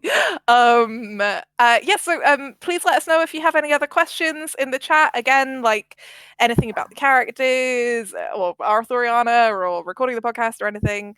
In the meantime, there are so many things we could talk about. Di and Perry have a fight this episode. How was that? Did you guys enjoy yelling at each other? Yeah.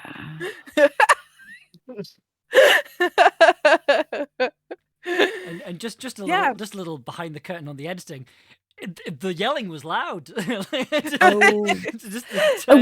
was outside. It's meant to be outside though, isn't it? And we were sort of doing the whole You're supposed to be far away from each other on a track, and it's the first time you properly lose your temper. So yeah, like what was that like for you, Robin? Because like I mean, Perry generally doesn't really get mad at Di, but they really do this episode.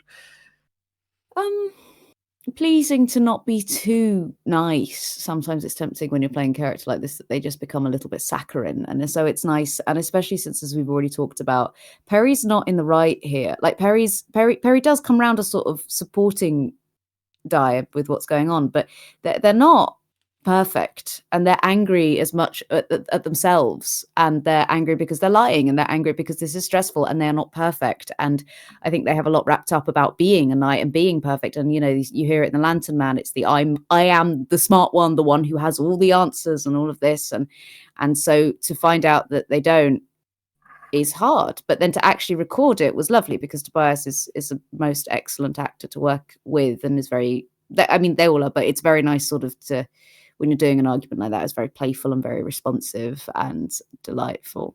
So yeah, I really enjoyed it. Yeah. It's great. Well, yeah, I was gonna say, what was it like for you, Tobias, to kind of tap into that side of Di where, like, again, like, Di barely ever gets angry up until this point. Like, it felt, when I first read it, and then when we got to perform it, it felt very tantrum energy, but tantrum energy of like end of tether tantrum. Of sort of like, I've wanted to have a tantrum about this for fucking ages and have not been able to because you've been supportive. And now I'm going to project all the things that I'm frustrated about onto you because there's nothing any of us can do in this moment, so fuck you. And it feels like so much of it is not aimed at Perry, and so much of it is aimed at Di and at the situation, and not being able to emotionally deal with everything that's going on. They're two people having an argument with themselves, but using each other as proxies. Yeah. They're basically just going, I'm very angry and you're here. I think it's definitely that. Although I do also think, like, it's interesting to me from a writing perspective, because I do think that there is an underlying tension, which I don't think they actually managed to address in this argument. It's one of those arguments where, like, it kind of gets cut short because Perry, like, gives in, because Perry concedes, and Perry gets distracted by how upset Di is, and Di distracts himself with how upset he is, that they never actually quite get to the catharsis of, like, the nub of the argument. But I think the nub of the argument is that, like, Di does not like being wrapped in cotton wool. He does not like people treating him like he's fragile and like he's a baby and like he's a child. Like, he is an adult man. He is perfectly capable of looking after himself. And as much as we joke about him being useless, like, he is clever. He is resourceful. He is able to, like, look after the others as much as they're able to look after him.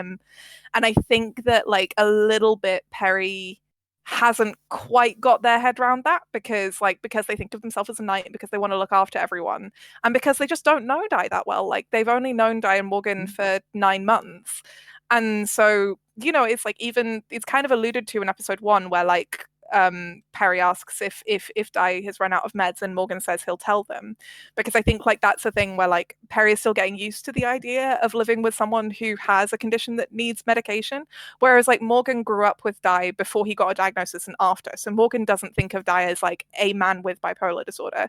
Like, Morgan thinks of him as, like, Di who needs medication but will tell me, and knows all of the edges of that, whereas Perry's like, oh, we need to look after him because he's sick. And then also the fact that, like Di says, he hasn't chosen to take a magical name. Like, a thing that the gang do know about the apocalypse is that you can choose to start using a magical name whenever you want to, as long as you tell everyone. And Di on purpose uses the name Di, which is not a magical name. But because he hasn't made that choice, again, like, Perry has this kind of default to, well, then you're vulnerable and you have to be looked after and you're a victim. And Perry really does default to that carer role, and it's hard to separate caring for somebody and infantilizing them. And it's that situation that you go, yes, you're my child and all of that jazz, but he isn't. As you say, he's a grown adult man and he actually can look after himself. I think Perry does realize that at one point, but I think it's such a hard mantle to take off, that of course he cares, and it does come from a place of love, but that doesn't make it responsible. It's actually very irresponsible, because it's stopping Di from growing. Because if Perry's always catching him when he falls over, he's not going to get better. And I think Perry maybe is able to realize that, but also doesn't know and hasn't worked out yet how to care for someone, like I say, without infantilizing them. That'd be my guess. For sure. It's like, Tobias and I talk about this a lot, where it's like, I think Perry knows that they care very, very deeply for Di, and Di knows that he likes Perry, but I don't think Di knows how he feels about Perry. And I think part of this is because Di is very frustrated with the fact that Perry does not see him as an equivalent adult. And Di's kind of like, I think sometimes Di, like, one of the things that he loves so much, or loved so much about Gwen, is that, like, Gwen Dai knows that he's making mistakes. Dai knows that he's being fucked around. But again, Dai is an adult man. And he's like, yeah, but you know what? I'm having a good time and the sex is good. And I like making out with him and he's fun to be around. And yeah, okay, he's not perfect, but no one's perfect. Like, whatever. Like, Dai kind of reserves the right to make his own mistakes because he's an adult with free will.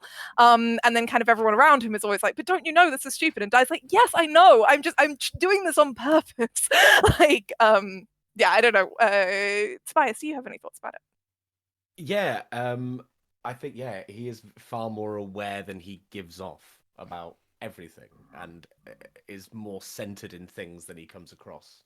And I think also part of that comes across in the way that he likes holding court or holding a room, and sort of like we've discussed before about wanting to be that positive energy and wanting to be that good energy, even if he's actually completely aware that he is being not banned from doing particular things, but sort of being told, no, you can't. Like, let's just stop. And I think part in this fight of one of the things that is genuinely frustration at Perry is the two things that have happened in recent times within the episodes of the Lantern Man and Dai wasn't there and Perry got hurt, and then going into town and Dai wasn't allowed to come with and Perry got hurt. So there's all of these things of people assuming that Dai can't do anything. And then shit happens, and he's like, but I want to do something. Like, please stop saying I can't because you're all getting hurt, and I want to help, even if I can't really help that much. I still want to be a part of that. Yeah. And I think Yeah, that's for sure. the vented frustration. Yeah, and I think as well, like, it kind of comes back to that thing about, like, not seeing Shan die and then not seeing Gwen die, where, like, a lot of Dai's trauma is around not being there when people he loves get hurt. And then the fact that people like Perry are being like, no, you're not allowed to be here. And Dai's like, no, but I need to be there. I need to be able to do something because I need to know that I could have done something, and I need to be able to interact. And it's like, for example, I think it's like one thing where I don't think Morgan ever would tell Dai that he wasn't allowed to be somewhere that she was, because I think she understands that. And she was with him early enough in the apocalypse that as much as she'll be worried about him, she'll let him come with her because she's like, she gets this about Dai. But again, Perry just doesn't. And you know, will eventually. But yeah, we've had many questions come in. Thank you, everyone. So exactly how dangerous was the bonfire when Dai left it, and does anyone trust him with anything practical? No one trusts him with anything practical. He burns pasta. But in terms of how dangerous the bonfire was, really dangerous, super dangerous, very, very visibly, obviously dangerous. Massive, way too big, out of control, big enough that Gwen in particular is really worried about it, but so is Perry. Very dangerous bonfire. That starts getting dangerous from the start of episode 5. Or kind of, I guess, 4.5. World building question: from what stories do characters with names come from? Like, are there any conditions? Which story is relevant in the apocalypse? Are there only folk stories, legends, myths? Do they have to be old or know enough?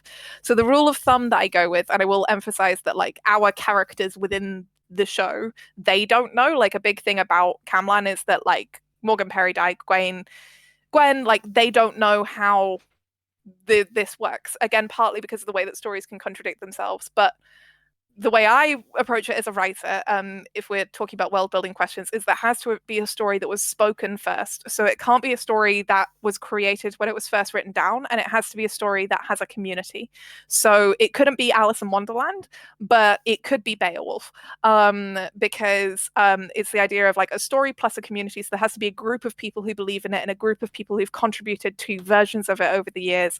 And also the first time it was told, it has to have been spoken aloud. So the vast majority of stories that like fit those parameters are folk stories and legends and myths. They can be things like urban myths, like Americana and stuff. I think the US is wild in Camlann because on the one hand you have like a bunch of different indigenous stories which are very, very powerful, and then on the other hand you also have like a handful of like random kind of like American immigrant stories in like the 1800s that are just like about random people. Can you switch magical names around, or do you have to commit to a name? It's kind of interesting. So the more that you commit to a name, the more powerful it is. So if you were like, today I'm Robin Hood, tomorrow I'm King Arthur, the day after I'm Jack and the Beanstalk, you wouldn't really have a lot of power from any of those names, because the power of the name and the abilities that you get from the name and the magic of the name gets more powerful the more you yourself believe in it, So a good example with Perry. Perry really believes himself to be Paradir. They get a lot of joy from being Paradir. So they're very like in harmony with that story. But you also get power from other people believing that you are it. So Arthur, the reason that he's been collecting like 900 subjects is because the more people who believe that he's King Arthur, the more powerful he is as King Arthur. So he gets more power around it. And then also to a lesser degree, like things like the place you're in. So like place can give you a lot of power. So one of the reasons that like Morgan has maybe been like having slightly more intense dreams recently and stuff is because she's in Wales. And like that is kind of affecting it. The reason that Arthur moves to Glastonbury is because he knows that that's like the homeland of like the English Arthur story. So you can switch magical names around, but it wouldn't really work. You would have to commit to a name if you wanted magic powers. I'm also curious about Morgan bringing up the dream with the birds and the woman this episode and then skimming over it so quickly, like wanting to make sure we don't forget about her dreams. You should be curious about that. It was a reference. It's going to be relevant in 2 episodes' time. If you figure it out, I'll give you a cookie. Do you have to do something to become a named person? Not exactly, but the more things you do from your story, the more powerful you are. So like if Gawain had survived meeting the Green Knight, then he would be even more Gawain than he was previously because he would have like stepped further into his story. So like Arthur tries to do things that he can do that are like Arthurian because it means that he essentially like levels up how much magic and power he has. Can you just renounce your name if you want to? You can, but you personally have to believe it. So this is the thing that Morgan talks about a bit with Gwen, where like Morgan, she just can't let go of the name Morgan because it's the last word that her brother says before he dies. And she is Morgan to die, and she is Morgan to herself, and changing her name for her feels like giving something up. And so even though part of her wants to give it up, another part of her doesn't, and because she can't let go of the name emotionally, the magic doesn't recognize her. Like if she went around and was like, everyone call me Alice, like it wouldn't work because she would have to genuinely not feel emotionally attached to the name anymore.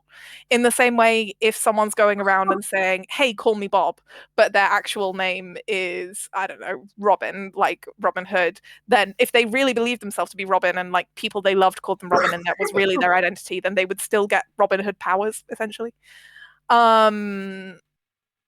Somebody has asked about Southern Appalachia. Somebody has asked about things like Santa Claus, and I do love the idea of like a Santa episode of Camlann. So that's actually a really Christmas interesting special. one because this is actually one that I negotiate all the time. It's really hard. So gods in Camlann are kind of a nightmare because I love this story. At the end of the day, we live in a real world where real people observe real religions, and I don't want to be doing lots of disrespect to world religions. So the way that I kind of handle that from a like meta-textual perspective is I just say that gods don't work, which is why, like, you know, if gods worked, if Christianity worked, like Di would have like David would have like Saint David, which is like, you know, very famous saint of Wales. So the fact that he's called Di would not be nameless. But I've been trying to avoid religious figures as much as possible just because it's like difficult territory politically and socially. But in the case of someone like Santa, I actually think that's one of the blurred ones. So one of the things that I really would explore if we were able to make more is like I think that there are figures, and I think I said this on Tumblr about Arthuriana. So Arthuriana is very Christian, is very influenced by Christianity, especially with things like the Grail quest, and that's because like the British Isles is culturally Christian from like the 500s onwards or the 600s onwards, and Europe is culturally Christian from the 400s onwards, and so it's like a lot of British folklore is very, very tied up with Christianity. Like we see spells that are written as Christian psalms, but then you bury a frog under a tree, and that's how you make sure you give birth to a boy, or like that kind of thing.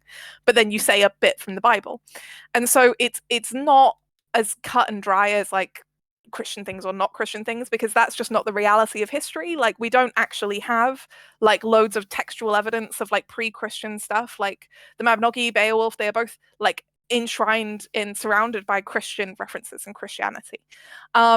So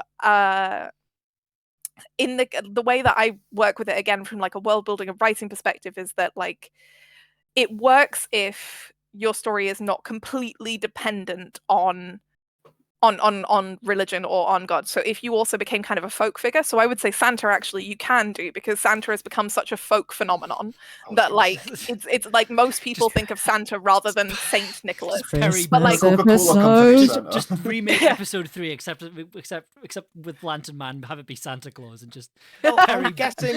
I would beating be Santa the Claus to doubt death. of- I would, if you need me. Oh, but not if it's the Rise of the Guardian Santa. He's hench. We're not doing that. Well, are we He's saying that terrifying. by that logic, if we take that, it could be that anyone called Noel could be Santa because Papa Noel. So we could have Noel Fielding guest as himself. Yes. Yes. You know, like, hey, listen, dream big, kids. But like, yeah, like it's but you know, where it's like Saint David, as much as like he is obviously an extremely important figure culturally in Wales, like also like the story of Saint David is so much about like miracles and Christianity, and he's not really known for anything other than specifically his relationship to God.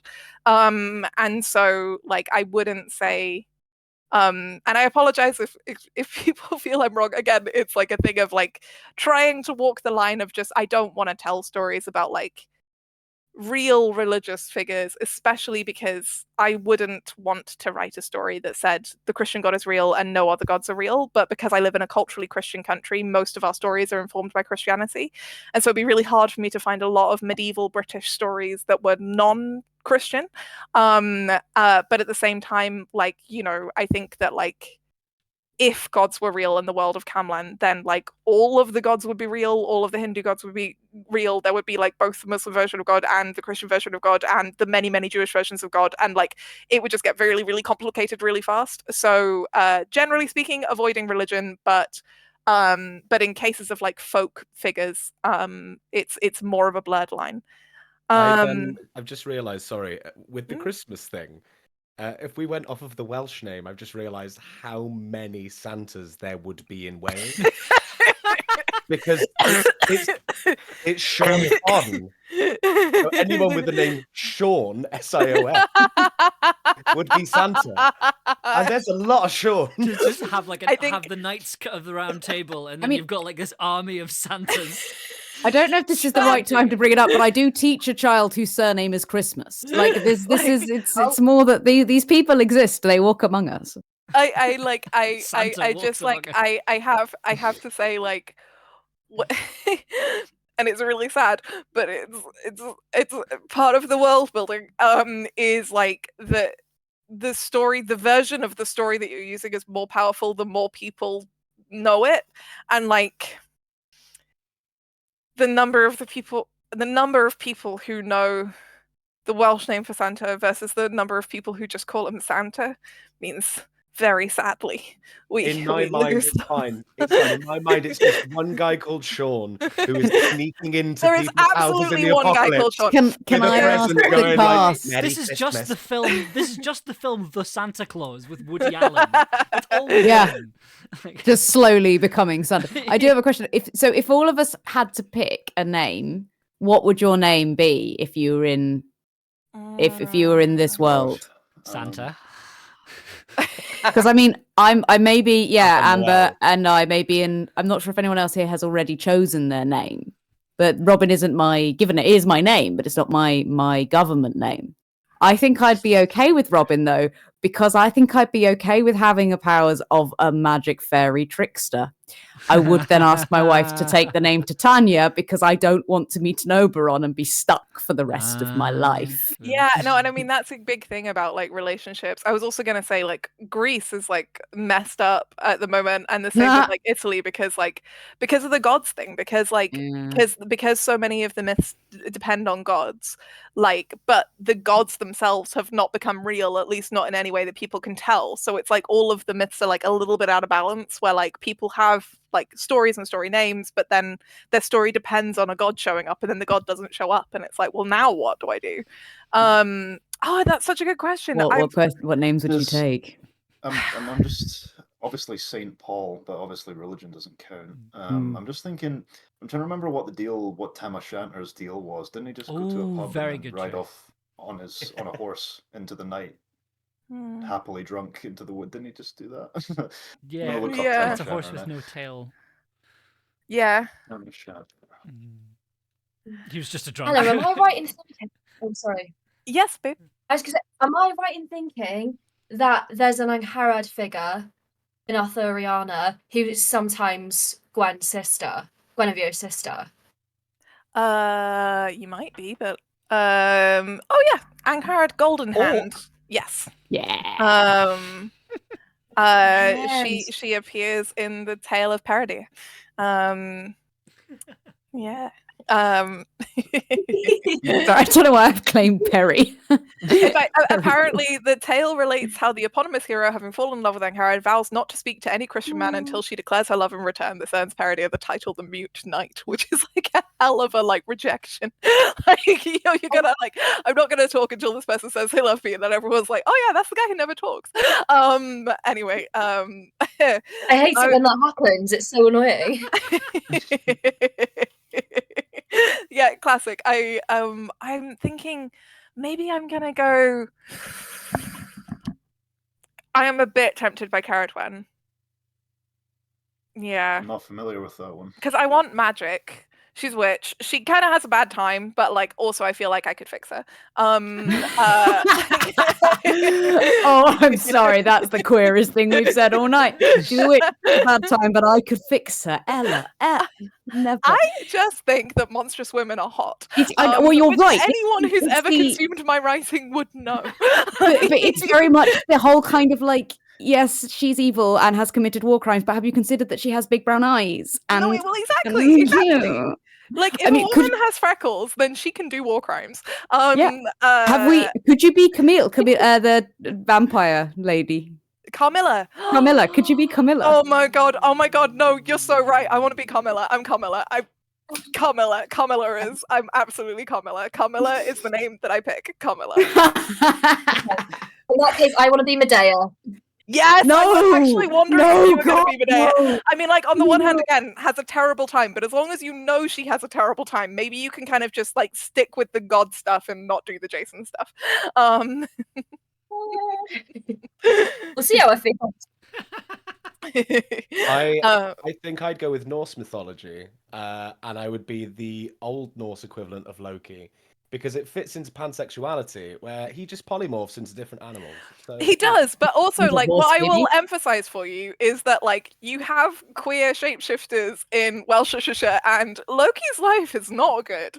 All his children are taken. What's that? I want to hear more on that. Gwydion is a queer Welsh shapeshifter. He's my favourite. He's the Mabinogi Giddy. Oh no! Oh babe, I'm so sorry. Did we all think of Loki this Mother's Day? We should all think of Loki on Mother's Day. Truly, the mother who is suffering most. It's interesting actually. So I have a friend, and on their behalf, I must give everyone the brief summarized Loki lecture because it's important for education. Which is that it's also the Marvel version of Loki is quite different to the Norse version of Loki, and Norse Loki is not good. Norse Loki is quite evil. Norse Loki, because what Norse Loki represented, we live in a very regimented society that is, under American imperialism and capitalism, and we live with a lot of controls over our lives. And so for us, the idea of someone breaking the rules and kind of going out and being chaotic and stuff is extremely attractive and seductive. So Loki becomes this very appealing god. But when in early Norse mythology, what you have to remember is that most people lived in wooden houses in huge, empty, desolate landscapes full of minus 25-degree weather with absolutely no, heating or anything, that were in the darkness 9 months of the year. And if someone just decided to be a serial killer in your town, fuck you, I guess, because there are no police and there isn't a standing army. And, in Iceland, there wasn't a king. They were working with a parliament.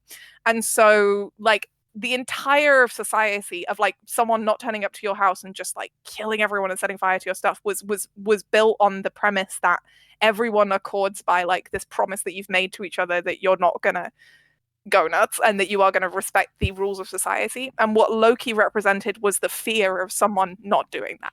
What Loki stood for was the out of control fire, the natural disaster, the collapse of civilization, what Loki was.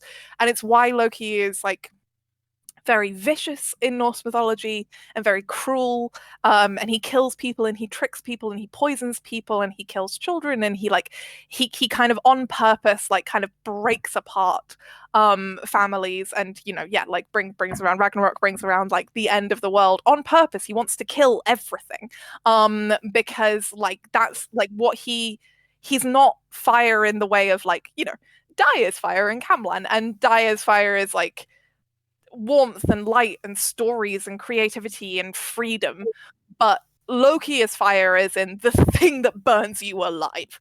And so it's like being Loki, I think, would be very powerful in the world of Camlann. Again, though, it's kind of a god thing where like I actually think weirdly in Scandinavian names would be least powerful, because in Scandinavia, like a lot of people like still like respect like various elements of the Norse pantheon as gods, and the more that people think of them as gods rather than folk figures, the less powerful they'd be, because you need to think of them as folk figures, not gods. So weirdly, like the further away you get from Scandinavia, I think the more powerful those Scandinavian names become, because people think of them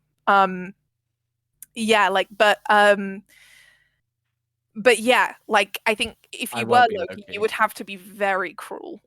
You would have to be okay with stabbing people's eyes out, including your lovers and your partners. Which I won't be Loki. I'll be Fungalore instead. Fungalore? Fungalore. That's the only name that came into my head, and it's probably a reference that no one is going to understand. It's on the podcast My Brother and Me, where they named the year, and this year they called it Fungalore, He Heard Your Wish. And it's just the mushroom person stood on the edge of a cliff going, heard chef. I'd be that. I'm really sorry though, I didn't mean to like, it's just like I also like I love, do you know, I mean this is part of what Camlann is about as well. Like it's like I love different versions of stories. Like Camlann is so much about the fact that you can change a story by your interpretation of it. Like in Arthuriana, Morgan is not a good person. She, although I still think that she was super wronged, and honestly I am #1 Morgan defense squad, but I'm not going to get distracted by that. Parody isn't a good person. Well, yeah. But also like Paradia isn't a good person. Like the first thing that Paradia does is like kill someone, steal from someone. I'm pretty sure Paradia at some point rapes someone, like because it's medieval literature. Like that's just like that's what it is. Like it's especially like for what was I going to say? Oh yeah, like high medieval, like weirdly, like a lot of the older stories and the folk stories are much kinder than the kind of chivalric stories, like your Norman stories and your English stories. Like the Welsh stories, as we've discussed, were stories about resistance. They were stories about freedom and like cultural independence, whereas like a lot of the English and Norman stories are about holding power. And so the ones about holding power are often about like characters who are rich and wealthy and kill things and hurt things and own things and take things, which means they often do horrible things and will kidnap women and rape them and marry them and whatever, because it's just like they have things. I mean, like one of the I think most awful things of the many awful things that like England does to Wales early on is like after conquering England, William I doesn't actually want to conquer Wales, like William the Conqueror, because he just doesn't think there's anything valuable there. So instead what he does is he gives lands along the march to his favourite lords, and he just gives them permission to go hunting in Wales.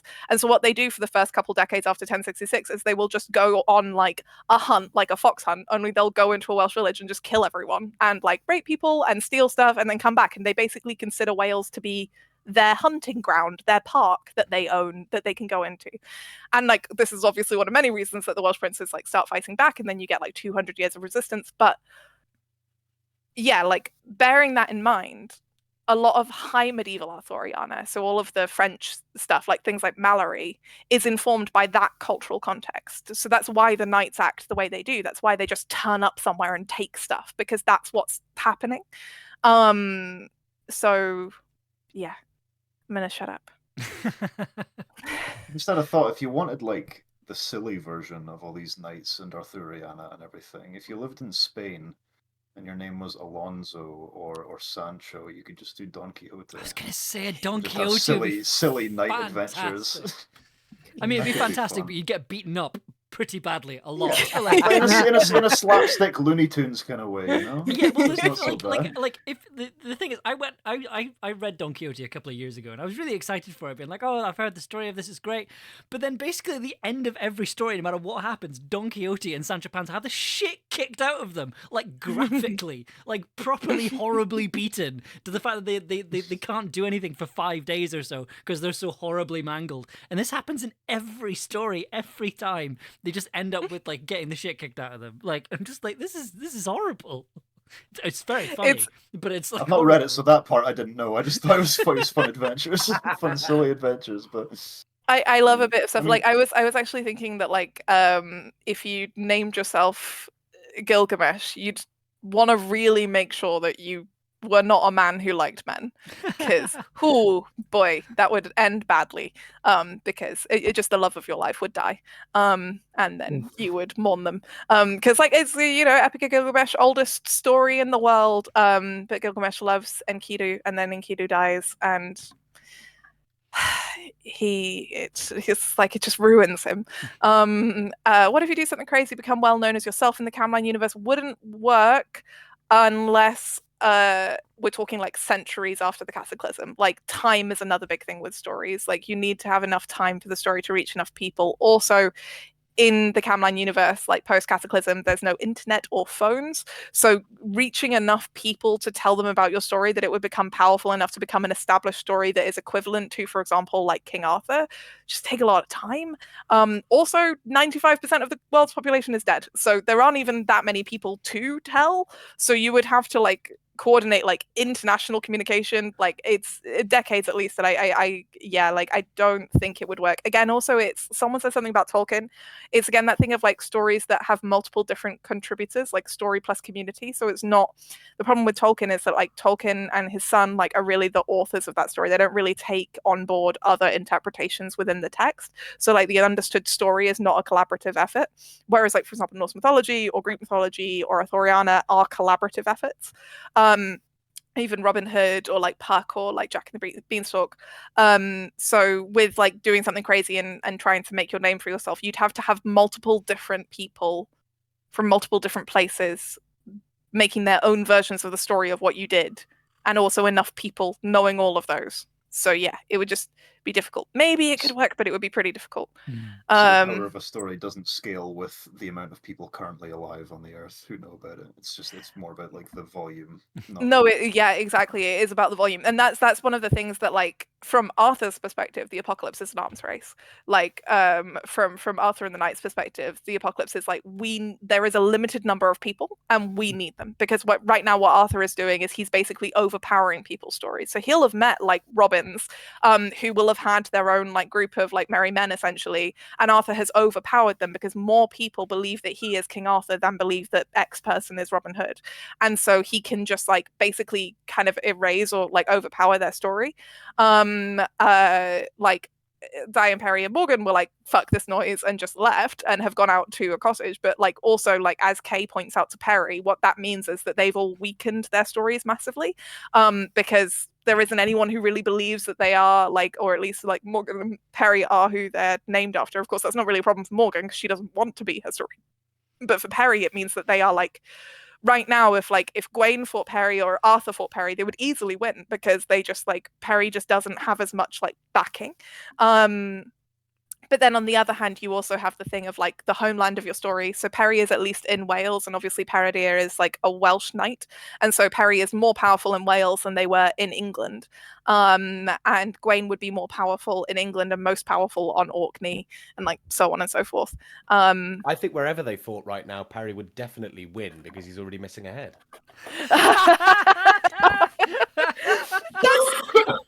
Why'd you have to do me like that?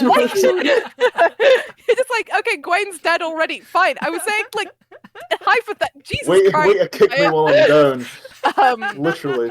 Here's but a flesh wound. Just a scratch. Your head's off. Set the chat. Does this include Slenderman and other internet boogeymen? Actually, genuinely might. If good. originally spoken in creative collaborative, Fantastic. the parameters story names do audio dramas count? Only if it was first spoken. And also you would need enough people to have contributed to it outside of the audio drama team. I really want to say yes, Ross, but I can't. Is this basically you saying not enough people listen to audio drama for it? A bit. People actually have to have heard it is the problem. Like people I have hate to have heard that it, but also creepypasta could like exist. Wait, the god of Arapo! The god of Arapo is the only god that I will accept existing. but it's also again it's that thing of like collaboratively a large group of people collaboratively contributing to a thing. So like people saying D&D, I love this idea, but again, I mean, and you can have your own headcanons. You can interpret Camlann however you want. You can do whatever the fuck you want.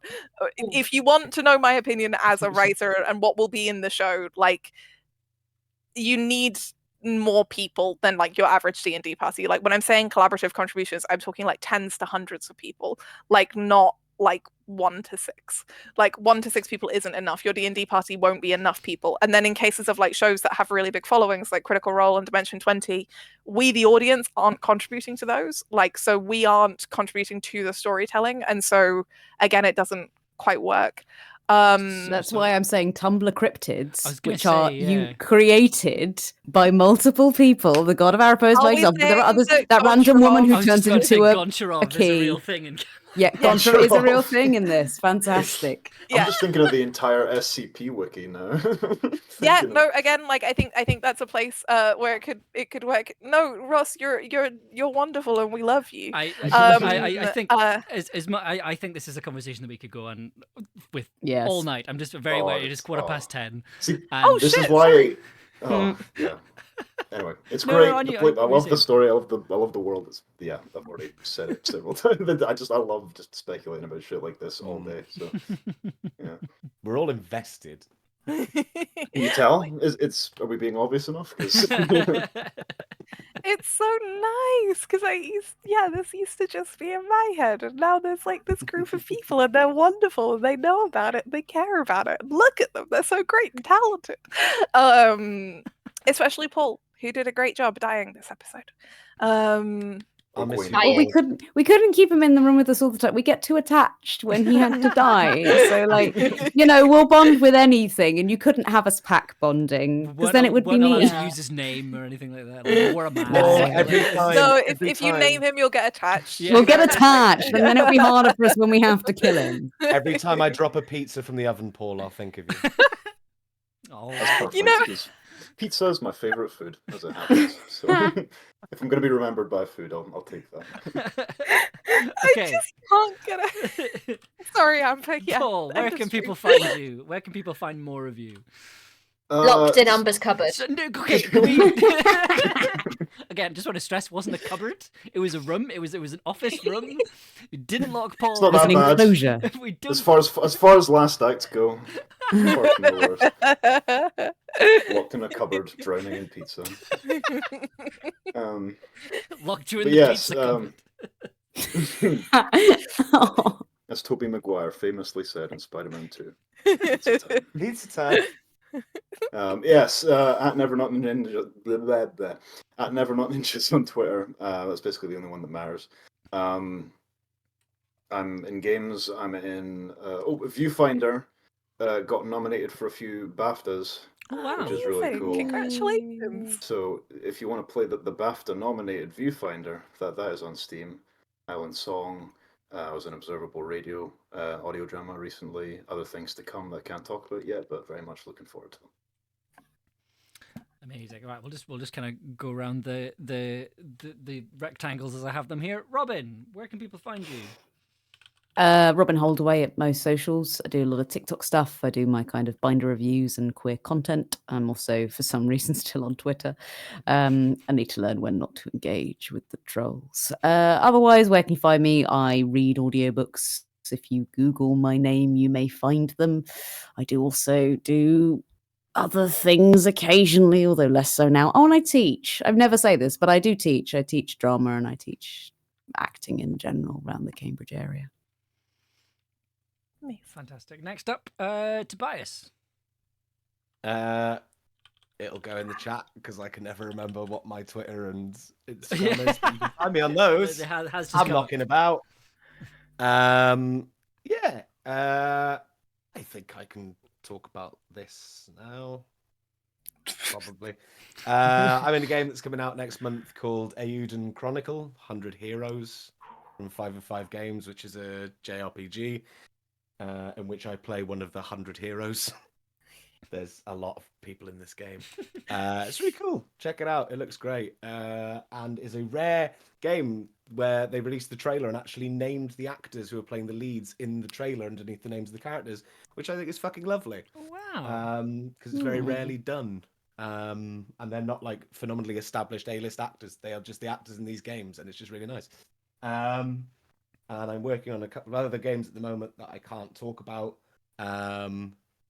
which is fun. So keep an eye out for those when I can talk about them. That's not helpful. You'll know them when you see them. You'll know them when you see them. One of them, I'm 8 foot tall. Does that give anything away? No. I always ramble when we get to this bit because I have to talk about shit that I do and I can't do it. I also do audiobooks, but don't listen to them. The books aren't very good.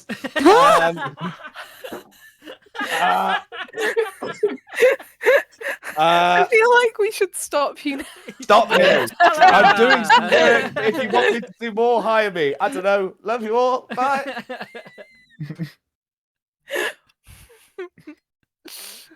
Very well cast. The author of those books is watching this stream. I didn't say that. Please keep hiring me to do those books.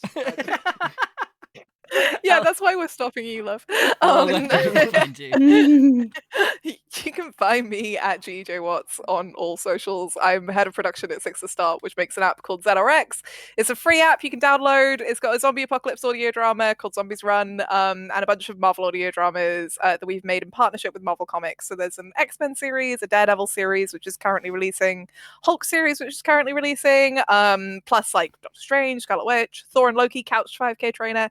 It's all very cool. And despite the fact we're working with Marvel, we are actually a pretty small indie company. We just paid Marvel to let us make some audio dramas. So please do check it out. I think it's neat and I would love more people to check it out. Also, I make a show called Camlann. I love it. It's great. I have been close to the end of directing an ensemble cast adaptation of Carmilla with the folks at Read Dracula. So that's going to come out on the Read Dracula podcast feed. I also directed Read Dracula. And I just wrote and directed a mini episode of Apollyon, which is a audio drama and near future kind of medical sci-fi drama. And it's like a prequel series. I say mini episode. It's like 25 minutes long. It's fine. Check that out. See how much of it survives the edit. Ankarad, where can people go to find more of your work? So you can find me on Twitter, angharad_15, and I'm in Camlann. Listen to it.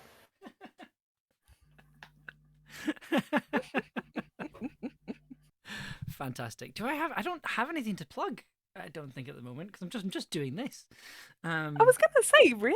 Yeah. Well, you recently did a thing for Radio 4. Yes, I did. You mention that again. Did a thing for Radio 4. That's available on BBC Sounds. I'm in the latest episode of Shortcuts. That's on BBC Sounds, and it's available as a podcast as well.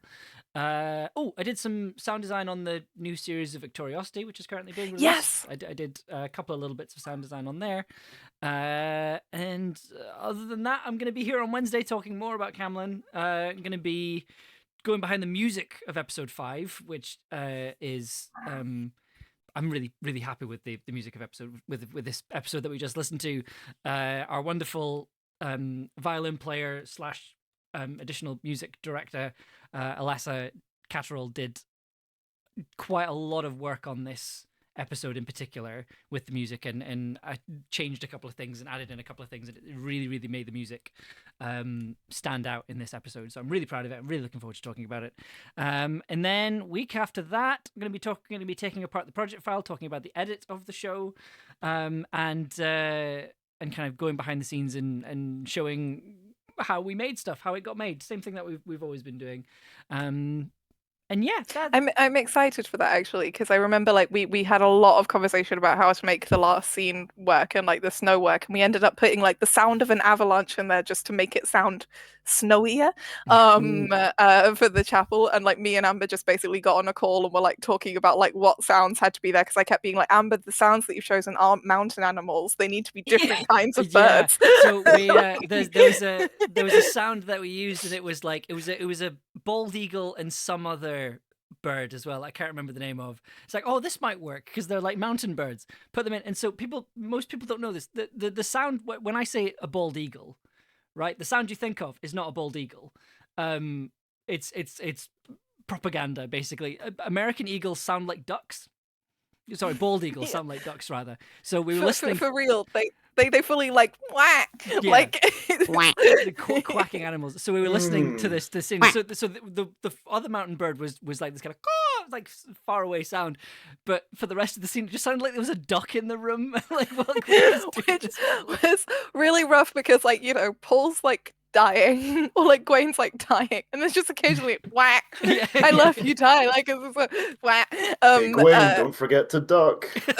Hey. It's just the Green Knight. The Green Knight is just this massive duck. Like, sorry, It's Moby Duck. Moby Duck. No, just imagine the Green Knight as like a bright green big bird from Sesame Street, like just a giant mallard. Yeah, a giant Okay, evil it's Drake, Castle in mallard France. of such malice. If you haven't listened to the Longest John's Moby Duck, you should. It's a fantastic sea shanty. But also, my cat quacks. She makes this noise. Quack, quack. She's a cat. I don't know why. But if you ever need a weird quacking noise, I will just record my cat. She is either purring or she's ow, but then she does just do the weird quack. Anyway, this is so late. I just wanted to share.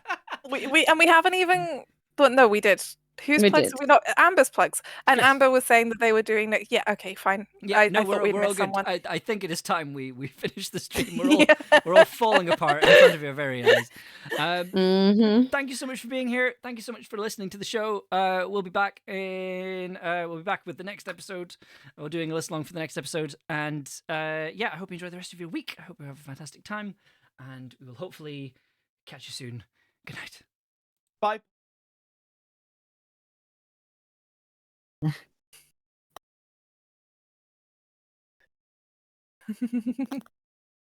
Are we still on?